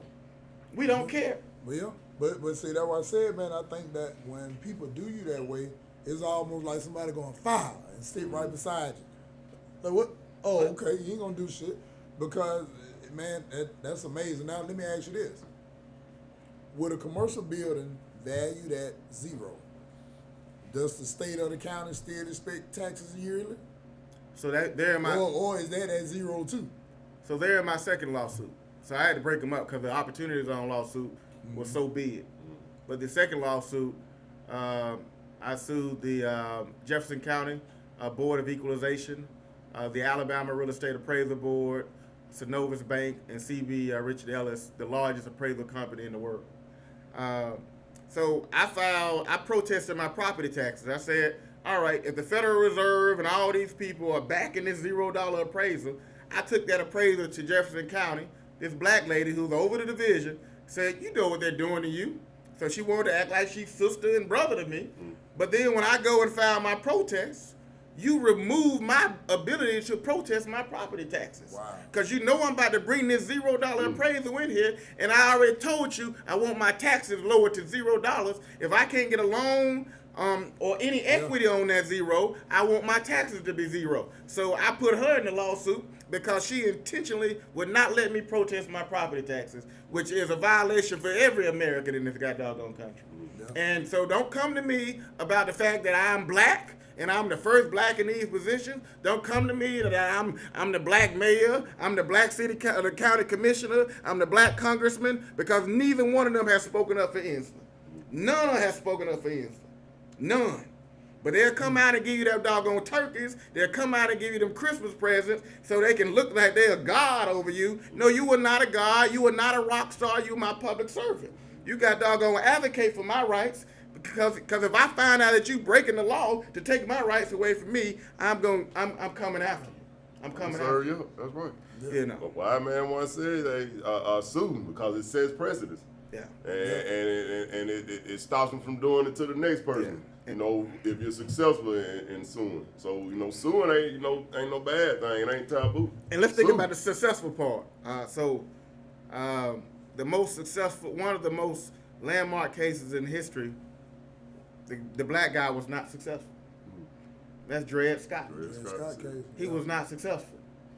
But I guarantee anybody coming behind me, whether I win, lose, or draw, will be able to use the words of how I wrote it right or how I wrote it wrong to correct it. That's right. Because you have the arguments from the defendants showing he did not state this. Yeah. So whoever comes behind me get to use it regardless if I win or lose. There are things that I know I could have did better, but I'm not a trained attorney. So win, lose, or draw, there's a model out there, and and I keep saying it's very unfortunate that our own black folks are not doing enough in leadership to do anything to improve our communities. Like the boondock. Brian, they don't like your black ass. Yeah, It's okay. They don't like your black I think ass. it's a countrywide thing. I ain't gonna, Yeah, it is. speak on nothing I don't know about, but I can guarantee you that stuff, that mess going on all around the country. Well, it is because I know, Barbershop Stories podcast, episode 105, we're sitting here with Brian K. Wright, Sammy No Nose, and myself, comedic narrator Benny Mack, and we're talking about City of Birmingham and the politics and lawsuits.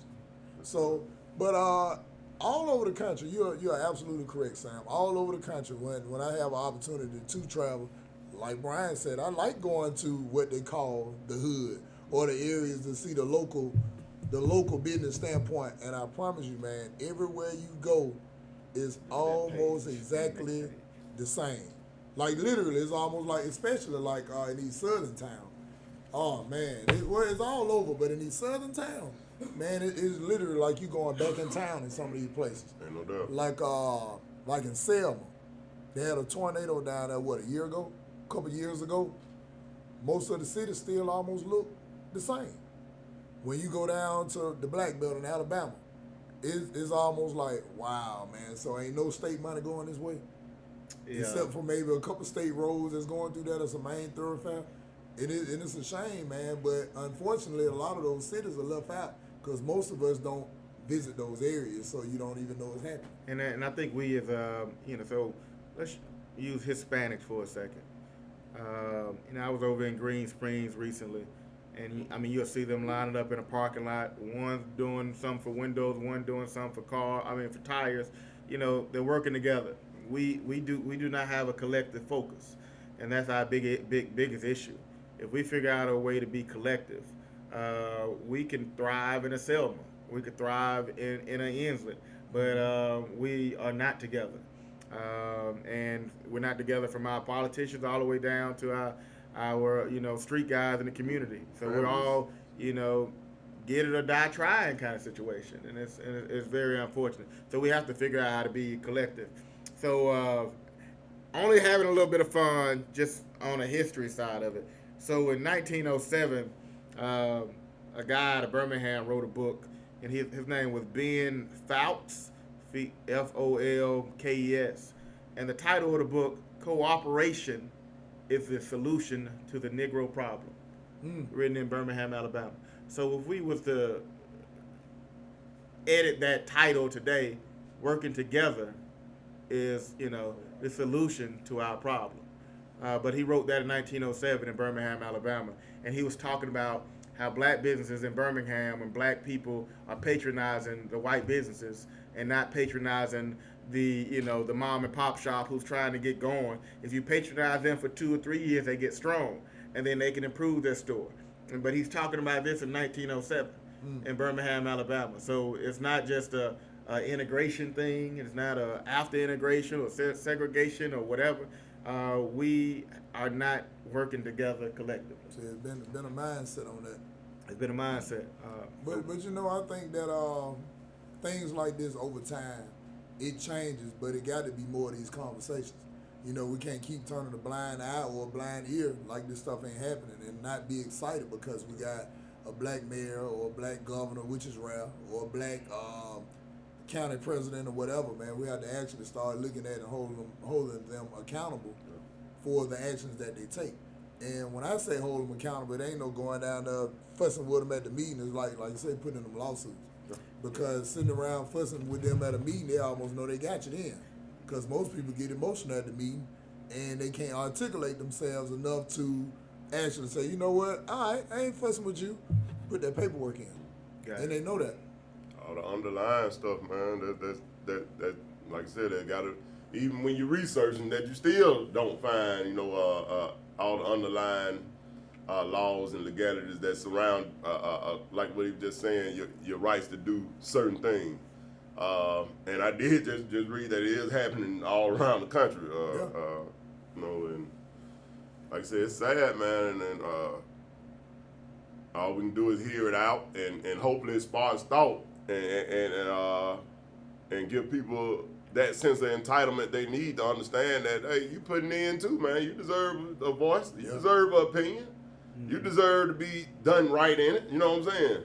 You deserve to be able to go down there and complain, because you always hear, and the white folk go down there, man, and they say something about it. You know, we hear that all the time here. That's why they get it done. Well, we do too. But see, you but, just ain't went or know nobody that went. And see, and that's amazing to even say that too, because I agree 100% of what you're saying, but the other side of that is what I do know about a city, a county, a state, or whatever, everything, all the infrastructure here is on the timeline. That's right. Meaning that the pipes that was put in ground, somebody told these pipes gonna last 50 years. The grass at the East Lake Park or Germania Park or whatever supposed to be cut every 2 weeks.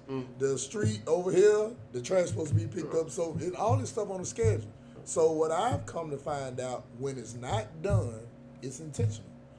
Like me, I stay in the city. I stay in East Lake Estates. I cut hair right down here in Woodlawn. So it ain't like I'm just some cat from the outside talking shit. So when I go work out on Tuesdays at East Lake Park, in the summertime, that shit may be at your waist, and I'm 6'1". So when I look at that, I'm like, what is the reason why they didn't come by and cut this grass? And the answer is simple. They just chose not to. Because ain't no way. Because you see other stuff in the city where goddamn a blade of grass you don't see not one little piece of grass out of place. So it's like it's intentional, and it's like, man, that just simply is somebody not doing their job. So for us to have to go every Tuesday at 9 a.m. to fuss with you about doing your job on somebody else shit, you'll be fired. It don't make no sense, man. It don't make no sense. And then, like you said, for some of us people who stay in the city, who holler, we just complain. It ain't no complaining. You got a job to do, man. It's simple as that. And you expect that if you go to a restaurant. You expect that if you drop your clothes off at the cleaners. You expect the job to be done. No excuses. You don't want to hear. Yeah, being in Inslee, most people probably know where the Western Police Precinct that's still in Inslee. It hasn't been used in several years. But last year, the grass got up to maybe 5 or 6 feet. So my neighbor, would pay a guy from the community to come cut the city of Birmingham, police station, because they're not cutting the grass. So once they got the ball rolling, they would cut the police station grass every 2 weeks. This is the city of Birmingham, and it's immediately adjacent to me. So it's things like that that just frustrate you. But being in the Inslee, but when you hear somebody say the word neglect, so if we can prove that they are intentionally doing this, or we can prove that you are not doing other areas that are similarly situated, like this, then now I can sue you on the fact that you're not doing this to others in the same way, but I have to prove that. So I think it's very important that all of us understand what the Constitution is, and at least the 14th Amendment, because that affects city, counties, and states, public officials for us, and then the 5th Amendment, because that affects federal employees for us, and they're or officials. So I think at a minimum we must know those constitutional rights. It's things like that. If we don't know them, we could never sue you on them. That's right. Yeah. The critical steps it takes. Yeah. To get to the point where you need to get. Mm-hmm. And to make these folks hold these people accountable. I know you mentioned the city council meeting minutes, so or meetings. So people do go and complain, and they've created a 3-minute time span for people to speak to the city council at the very end of a city council meeting. All I ever see the city council do is say next. Thank you for coming. No concern. Next. Like, man, we ain't studying that shit. Thank you for coming. I talk to you like your mom, dad, auntie, or somebody up there. Yeah, They say they the rock stars, man. Thank you for coming. So when you watch that, happen for years, someone like me says, I am not going to waste my time and my energy walking in a meeting like that. I'm gonna find another way. So for me, I did find another way. So what I showed you in the book on the page that I just shared with you is for the next 5 pages, I listed every elected official from 1968 to the present, and you will see about 100 or so black elected officials. And the reason why that is critical to me and should be critical to all of us is I don't know if I can point to one developed black neighborhood that I would want to live in, that's healthy and balanced in the city of Birmingham? One. But let's say I'm wrong and there is two. There's 99 neighborhoods.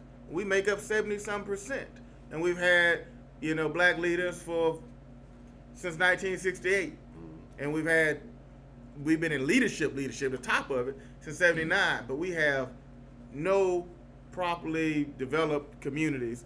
Being in Inslee, I didn't even know, I didn't know this amount of gunshots happen this often. You learn the difference. I called a neighbor one day. I said, "Hey man, I see some bullet shells on the ground."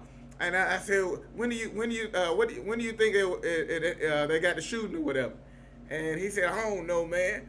I'm starting to tell the difference of when they shooting in the air or shooting at somebody." and he said he went back to sleep. That's a hell of a reality. It's been a long time. It's been there a long time. So I said, whoa. So we have allowed ourselves to adopt this normalcy of gunfire in our communities. And one of the big lawsuits that I believe gonna come up, and it should come up. Of course, not for you because you got plenty of work to do, man. Plenty of work. But far as on the mental health and the mental status of a lot of people living in these depressed areas, because when you think about what they call PTSD for a soldier, and some of them ain't been shot, none of that shit. They heard gunshot wounds or seen people die, get killed, or whatever. But you think about what these children experiencing every day in these neighborhoods.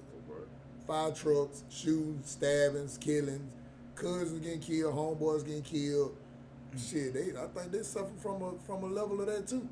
I think that's going to be one of the next big debates, since mental health is post-traumatic stress is coming up in so many of these conversations, because that ain't normal to be like, oh shit, they just shooting it out. That's some wild shit.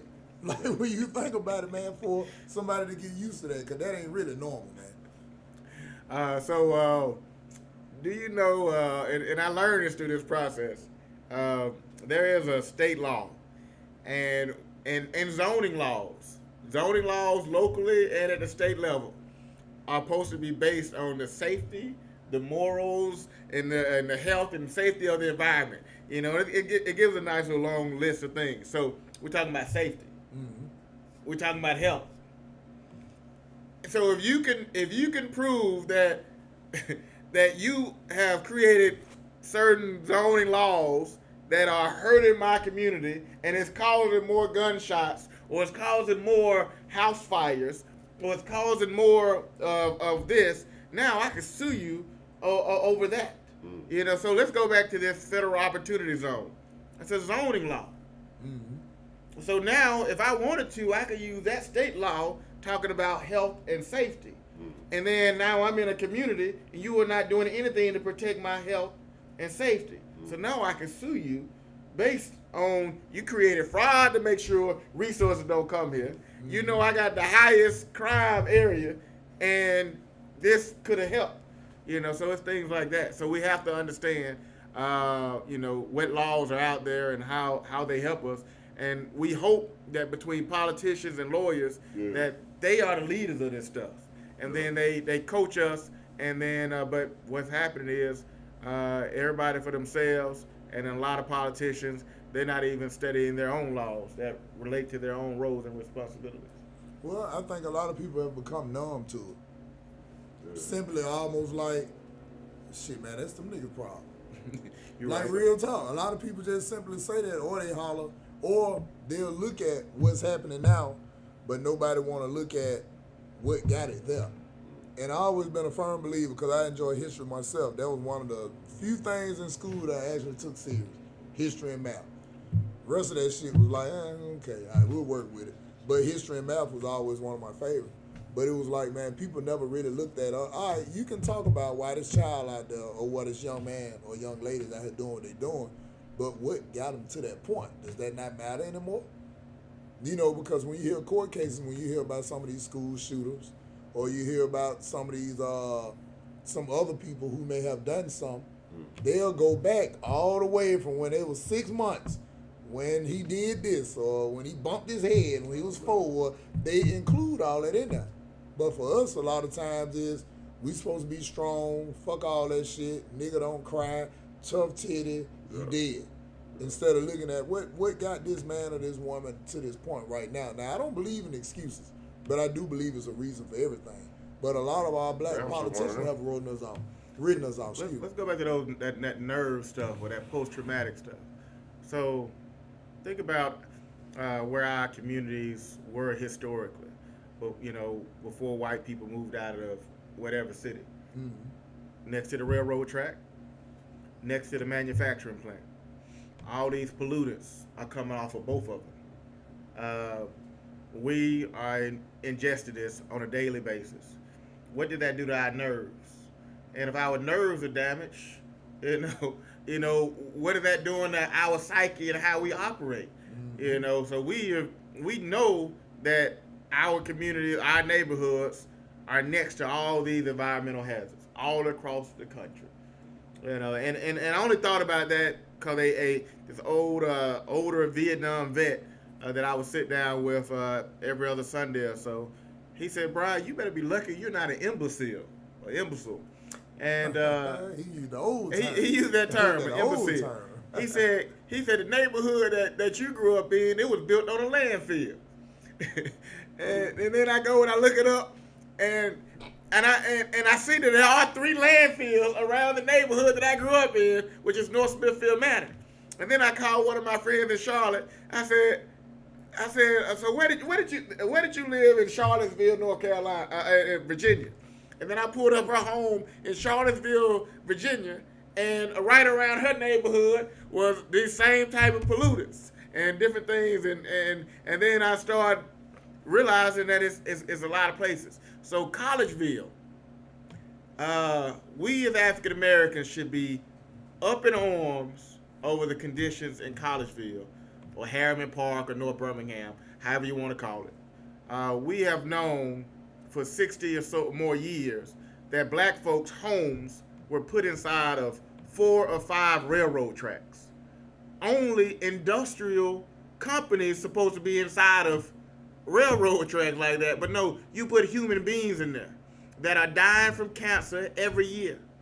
At an exuberant rate. And nobody is fighting for their resources, fighting for their livelihood, and we all just like, it's okay. A few years ago, the city had created a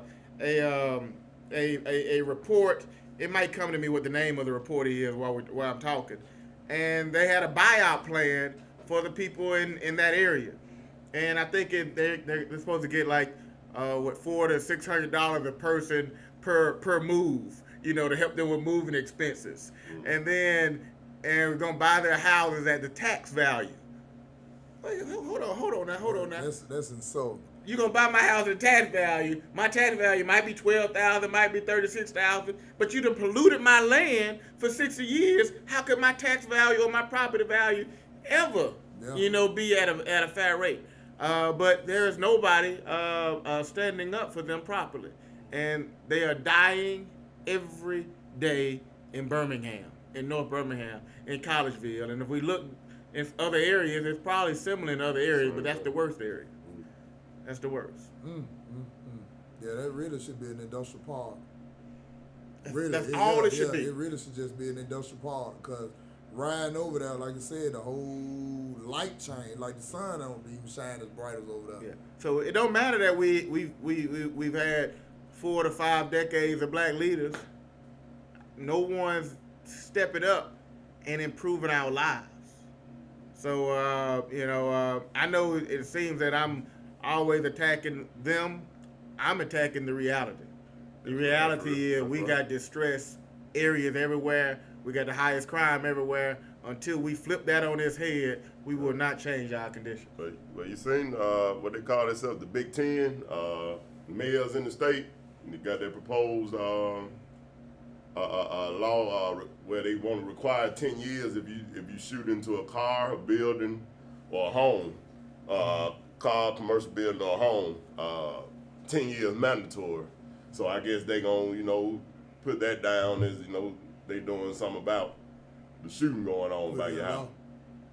I watched. They trying to deter But see, but from squeezing on that trigger. I guess. But So again, that's going to be time on top of time, though. So they're going to already give you 15 years. They're going to give you a mandatory 10 years. They're going to be in there for 25 years. They just filling up the prison and keeping everybody in the prison to work for them for free. yeah. And you're going to get the neighborhood back through gentrification. Yeah, and see, it's so crazy though because it still don't solve the problem. Cause see, because it's like, okay, you gonna lock me up? Yeah, all right, I was shooting. All right, I'm wrong as a motherfucker. But what got me to this point?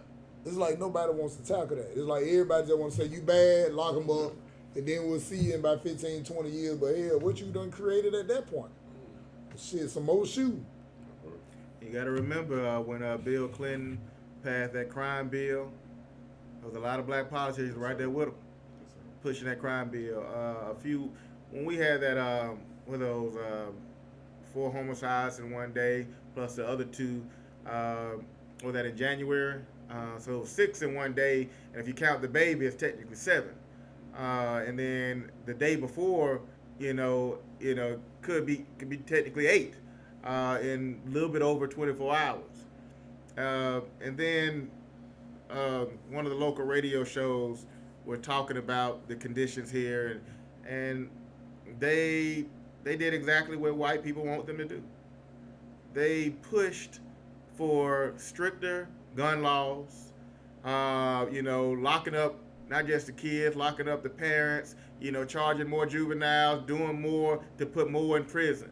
But once again, nobody's talking about the preventative measures. Nobody's talking about how do we create a healthy and balanced household. How do we get income into that family to where that mama and that daddy ain't stressed over money every doggone month? How do you were talking about in the neighborhood earlier? Neighborhoods being improved and having something for children to do besides looking for something to get into. They're talking about Alabama Power that charge taxes on utilities, then just send your ass what they want you to have. That causes another problem. Cause they kicked us in the middle of our ass with both feet on that last month. What, January and December? Ooh. They changed the rates on us, didn't they? They changed it. And speaking of that, just still on it, but a lot of people don't realize that Alabama got some of the highest rates per kilowatt in the country. But until you leave the state, you really don't notice that. But we got some of the highest rates in the country, which to me should be some of the lowest rates, considering it's the only company other than Tennessee Valley. That's what monopoly is based on. Yeah, that's what it's based on. How I can get as much out of you. That's what it boils down to. But when you got the Public Service Commission, you got what is her name, Twinkle Kavanaugh, the president. They say that broad wouldn't even take a meeting. That broad, I'm busy. Not today. What? She don't want to hit. Rosetta don't knock. Yeah, that's something else, man. I think just like a job. All right, you ain't got to hit your last day tomorrow. Yeah, it should be no question about that. Don't sound like serving to me. Nah. Man, you into a lot of stuff. I never even thought about looking up Public Service Commission and all that stuff. Well, I done read about 2-3 books before. About 2-3 books. Maybe 4 that. Good stuff. That's skimmed though. All right, so I know we can sit here and talk all night, but I do want to ask you, as far as with state politics. You got Governor Kay Ivey. It seemed like, I don't know if it's just me, it seemed like that motherfucker been there about 20 years, man. I know she ain't been in there that long, but she felt like, it feels like she been in there a long time. Then, of course, you got the presidential election coming up. You got old Sleepy Joe that has no business in there. You got Donald Trump. He's on his way, but I believe some reason, some way, somehow they're going to stop him from getting in there. You got Robert Kennedy. There's, they say he may end up being Trump running mate. You got Michelle Obama. I've read this in a couple places that she may slide off in there. What do you think about that, man? Where do you think the future of this country is headed? And the reason why I'm asking you this is because you got to remember, you got brothers like you all over this country that's brewing. 2024 is a special year. Kay said she ain't changed no opportunities on. Yeah, and I Kay think, said I ain't do it. They sent them up here like that. Oh yeah, and believe it or not, people talk shit about Kay, but Kay, I heard Brian say this yesterday, and I definitely got to agree. I like Kay, just like Robert Walker said. because she look out for the people she was elected to look out for. She may not be fair on that end, but if she said, hey, I'm doing this shit for them, that's what you did. You can't be mad at a person who rolled with their clique. Now, whether it's right to us or not, or to other people, but she rolled with the motherfucker who said she was going to ride with. And you can't be mad at a person like that. So, I add a little bit more to that, just, the K. Ivy part. So once again, you can't be mad at anybody who is for their people. And once again, I always have liked Kay Ivey for that one trait that she stands for her constituents, and I wish my people would stand for my people. And so that's a trait that I admire, just a trait. And I haven't really just studied all her politics or anything like that. Yes, she is in my lawsuit. She is named as the first person in the lawsuit. But it's really about what was sent to her. Mm-hmm. But she had to sign off or make recommendations based off what was sent to her. So it's, so yes, she's in the lawsuit. Yes, I got the attorney general in there. But once again, it's based on what a black man did to make sure a black community don't have resources. And she made recommendations off of what he did. So if that actually made it just to court, with Kay or somebody from her office have to testify to what they said to what you say they said on the video when they sent the letter back, saying that they had nothing to do with the movement of those opportunity zones? Well, so we're already in pre-trial phase. Mm-hmm. So they've already made statements that, we selected our areas or blah, blah, blah, et cetera, et cetera. And one of their arguments is, well, she didn't have to, pick any area that we selected or that we recommended to her. But then she don't have to. So that's like her out for me being able to sue her. But so this is very important. So there's a state law, and it's an ethics law, and it says you cannot send a false report to influence legislation. So if you send fraud to the governor or to the state, that was influencing legislation, it don't even matter so much if, that she selected or did select. You weren't supposed to send a fraud there based on a clearly established law. So, but I do know the area that was selected was based on them numbers, but back to the federal stuff. I think as an African American, we have better opportunities as contractors to get federal contracts. It's been extremely hard for us getting contracts in local government, even when the local government is us. So there are things in the federal government I think are easier for us to get to. But I do believe at the federal level, we can't get too distracted because they send that money down, and between the county, the city, or the state has to, filter it out. Distribute it. So it's still, a lot of stuff is about locally, but then we got to realize that once again we black in America, so we got to figure out how to collectively work together where we can, and figure out how to make the best difference. But our congressman or congresswoman in this area is Terry Sewell. She takes a lot of pictures. She and I'm calling her out because I reached out to her group, and she always talks about equitable and all that stuff. But when I send you a document that excludes 1/3 of the African Americans in Birmingham, your assistant says it's a state issue. It's a federal opportunity zone. That ain't a state issue.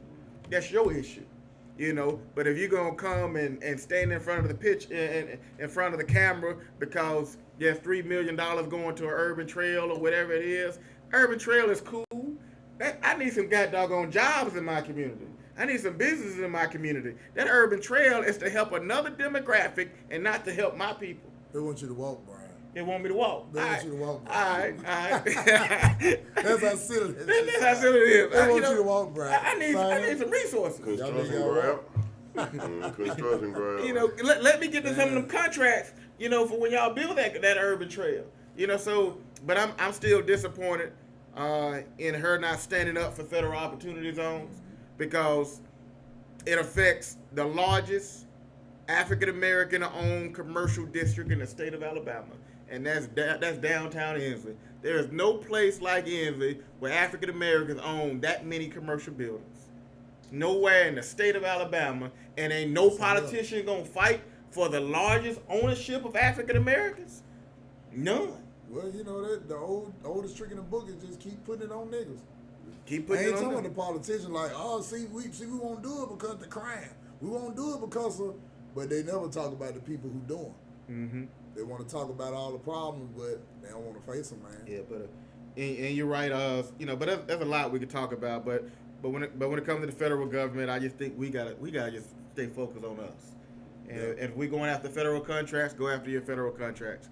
If there's an opportunity for you to connect with somebody because you see a policy that need to be changed and that's your passion, you know, push that. But most of us only got a short period of time on this earth, and we're going to focus on the areas that mean the most to us. So, you know, focus on that area and quit letting people take money from your community. Yeah. Well, that's what's happening. If you know they're doing it, and we telling you right now they are. They are. He telling you right now they are, and difference is he trying to sue and get his back. Yeah. You got to sue too. And the reality is, once again, even when I started this process, and even in the lawsuit, and even after I get to the other side, it's always been about others. It's unfortunate that others are not suing with me in Inslee because every last one of them can sue. Yeah. You did say that on your YouTube video, not to cut you off, but I remember you trying to bring the businesses around your business in with you. I remember you specifically talking, and y'all check that YouTube video out, brother Brian K. Rice. I don't know the specific name, but I know we'll post the link in the comments. I know it's like a little over 2 hours, but man, we've been kind of all over the place with politics, Birmingham, the lawsuit, and different things. And we started out the conversation easy breezy, but really go look into what he's talking about if you didn't get it all in this conversation. The information right there. But see, Sam, one thing I hear you say all the time, and I get to, he's very profound.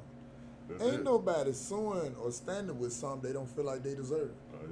So people, because you know you got some people, they hear what you saying, but it's like man, the microphone ain't finna. And they don't feel like they deserve it. But wait till that ball get to rolling and the publicity get behind it. Watch what happen then. And I hate that. Sometimes I hate that about us. You know, it's like we can know it's something going on, and you can see a legitimate fight, but if they feel like it's too big for them at the time, it's whatever. And then you have the little circles around, and oh man, he ain't about shit, man. He ain't gonna do that, man. Them white folk, man, them black folk, they too powerful. But watch what I tell you now. A year from now, this conversation will be entirely different, if that long. Yeah, I strongly. So if you own commercial real estate and you've ever tried to get a loan and you know you were denied, I recommend you to look up federal lawsuits related to others who got denied. And I also, recommend you to go to my website, briankrice.com. I got 2 links at the very top. One is the Federal Opportunity Zone lawsuit that breaks it down. And then the second one is the $0 appraisal lawsuit. And then, when you see it, you can see, what laws they broke. And if you know what laws they broke against me, some of these laws may relate to you because our commercial districts look the same across the country. And even if you are a lawyer and you look at it and say, you could have wrote it differently, well, I could have. Send that message in the inbox or something, or help the next person make sure they write it differently. And I intentionally, back in October when I wrote the book, Inclusive Systemic Economic Injustice, and was not scared about it, and I called the subtitle, Corruption, Exclusion, and Oppression in My Hometown, How White and Black Public Officials Injure Black Communities. I literally break down 125 years of real estate injustice for blacks in Birmingham, but then also show how how federal opportunity zones and stuff relate to other cities, but then I also show that affirmative action fight that we stop fighting for black contractors. And if we don't fight for our black contractors, who is going to hire us first to give us a chance to get out of our environment? Or improve our environment. Improve our business, our company. That's right. Well, hey, man, this has been a great episode. Barbershop Stories Podcast, episode 105. But before we leave, Brian K. Rice, give them your website and some more information about anybody who want to help join this fight with legal info, contractor info, or just any type of info that can just help. So I'm going to let Bro Brian give you all his info that he wants you to have. Got it. So my website is briankrice.com. There are a few critical things you're going to see on the first page. You're going to see a link to the book, breaking down real estate injustice and economic injustice. It's focused on Birmingham, but the laws are related across the country. And if you are in Birmingham, you're going to see my actual letter that I wrote to the FBI in the back of the book that breaks down exactly what the Woodford administration did to injure our communities, and then unfortunately how the Birmingham Promise was created. That's not ideal. Actually, it's not legal. What they did with the Birmingham Promise is very unfortunate because I believe it's a great program. But when you create something that benefits you because you threw yourself the ball, and you're not focusing on the people first, you're creating fraud in government, and it's very unfortunate. So yeah, I'm hated at City of Birmingham, at City Hall.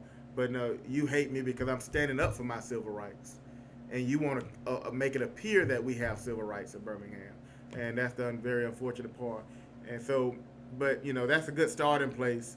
But I recommend each one of you, if you think you have been wronged by the system, start asking that deeper question: who did it? What law was passed? What person did what? And, did it stop me from getting a loan? Did it stop me from developing my property? Did it stop me from providing for my family? Did it stop me from getting a job?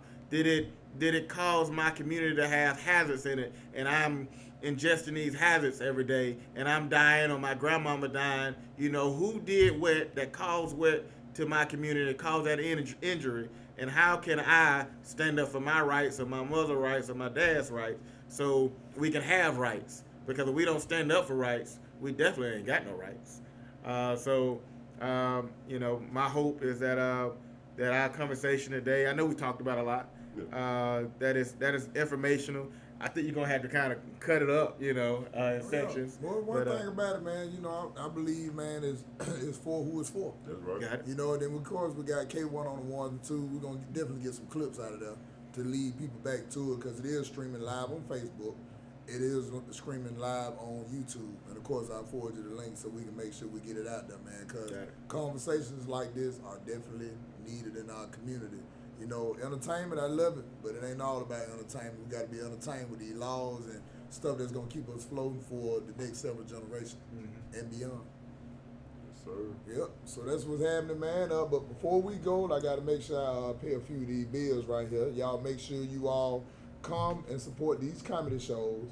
The next one is Thursday, March 14th, live at the Start On with some of the best independent talent in the country, all hosted by me. Go ahead and get those tickets now at BennyMac205.com. And if you are in the Enterprise, Alabama area, March 16th, y'all make sure y'all come check us out at Cisco's, the best lounge in town. What up, Shirley? Go ahead and get those tickets now at BennyMac205.com. Also, if you're in the Newport News, Virginia area, I'll be up there March 22nd and 23rd up there with Skeeter G. Y'all make sure y'all come check us out. And also, get those tickets at BennyMac205.com. April the 7th, back at the Start On. Y'all make sure y'all check us out, man. Only the best independent talent in the country. Also, we are professional barbers here, so we definitely, if you want it right, you come see us. We're open 7 days a week. You can set an appointment at 205-591-2887 or BennyMacsOnFirst.com. gmail.com. So with that being said, we appreciate you tuning in to another episode of Barbershop Stories, the podcast, episode 105. We'll see you next week at 8 p.m. Central Standard Time with attorney Mike Bell. So y'all make sure y'all stay tuned in, man. We are here for nothing but that info. Maybe get your laugh, a giggle, maybe a sniggle, but you definitely gonna learn something. We're gonna learn something right here. So that's my man, Mr. No, man, I'm in here. That's like right. I said, we're gonna keep that info. Y'all tune in week to week. That's When right. y'all see the advertisement for the next guest, man. Check us out. All right, with Brian K. Rice and myself, comedic narrator Benny Mac.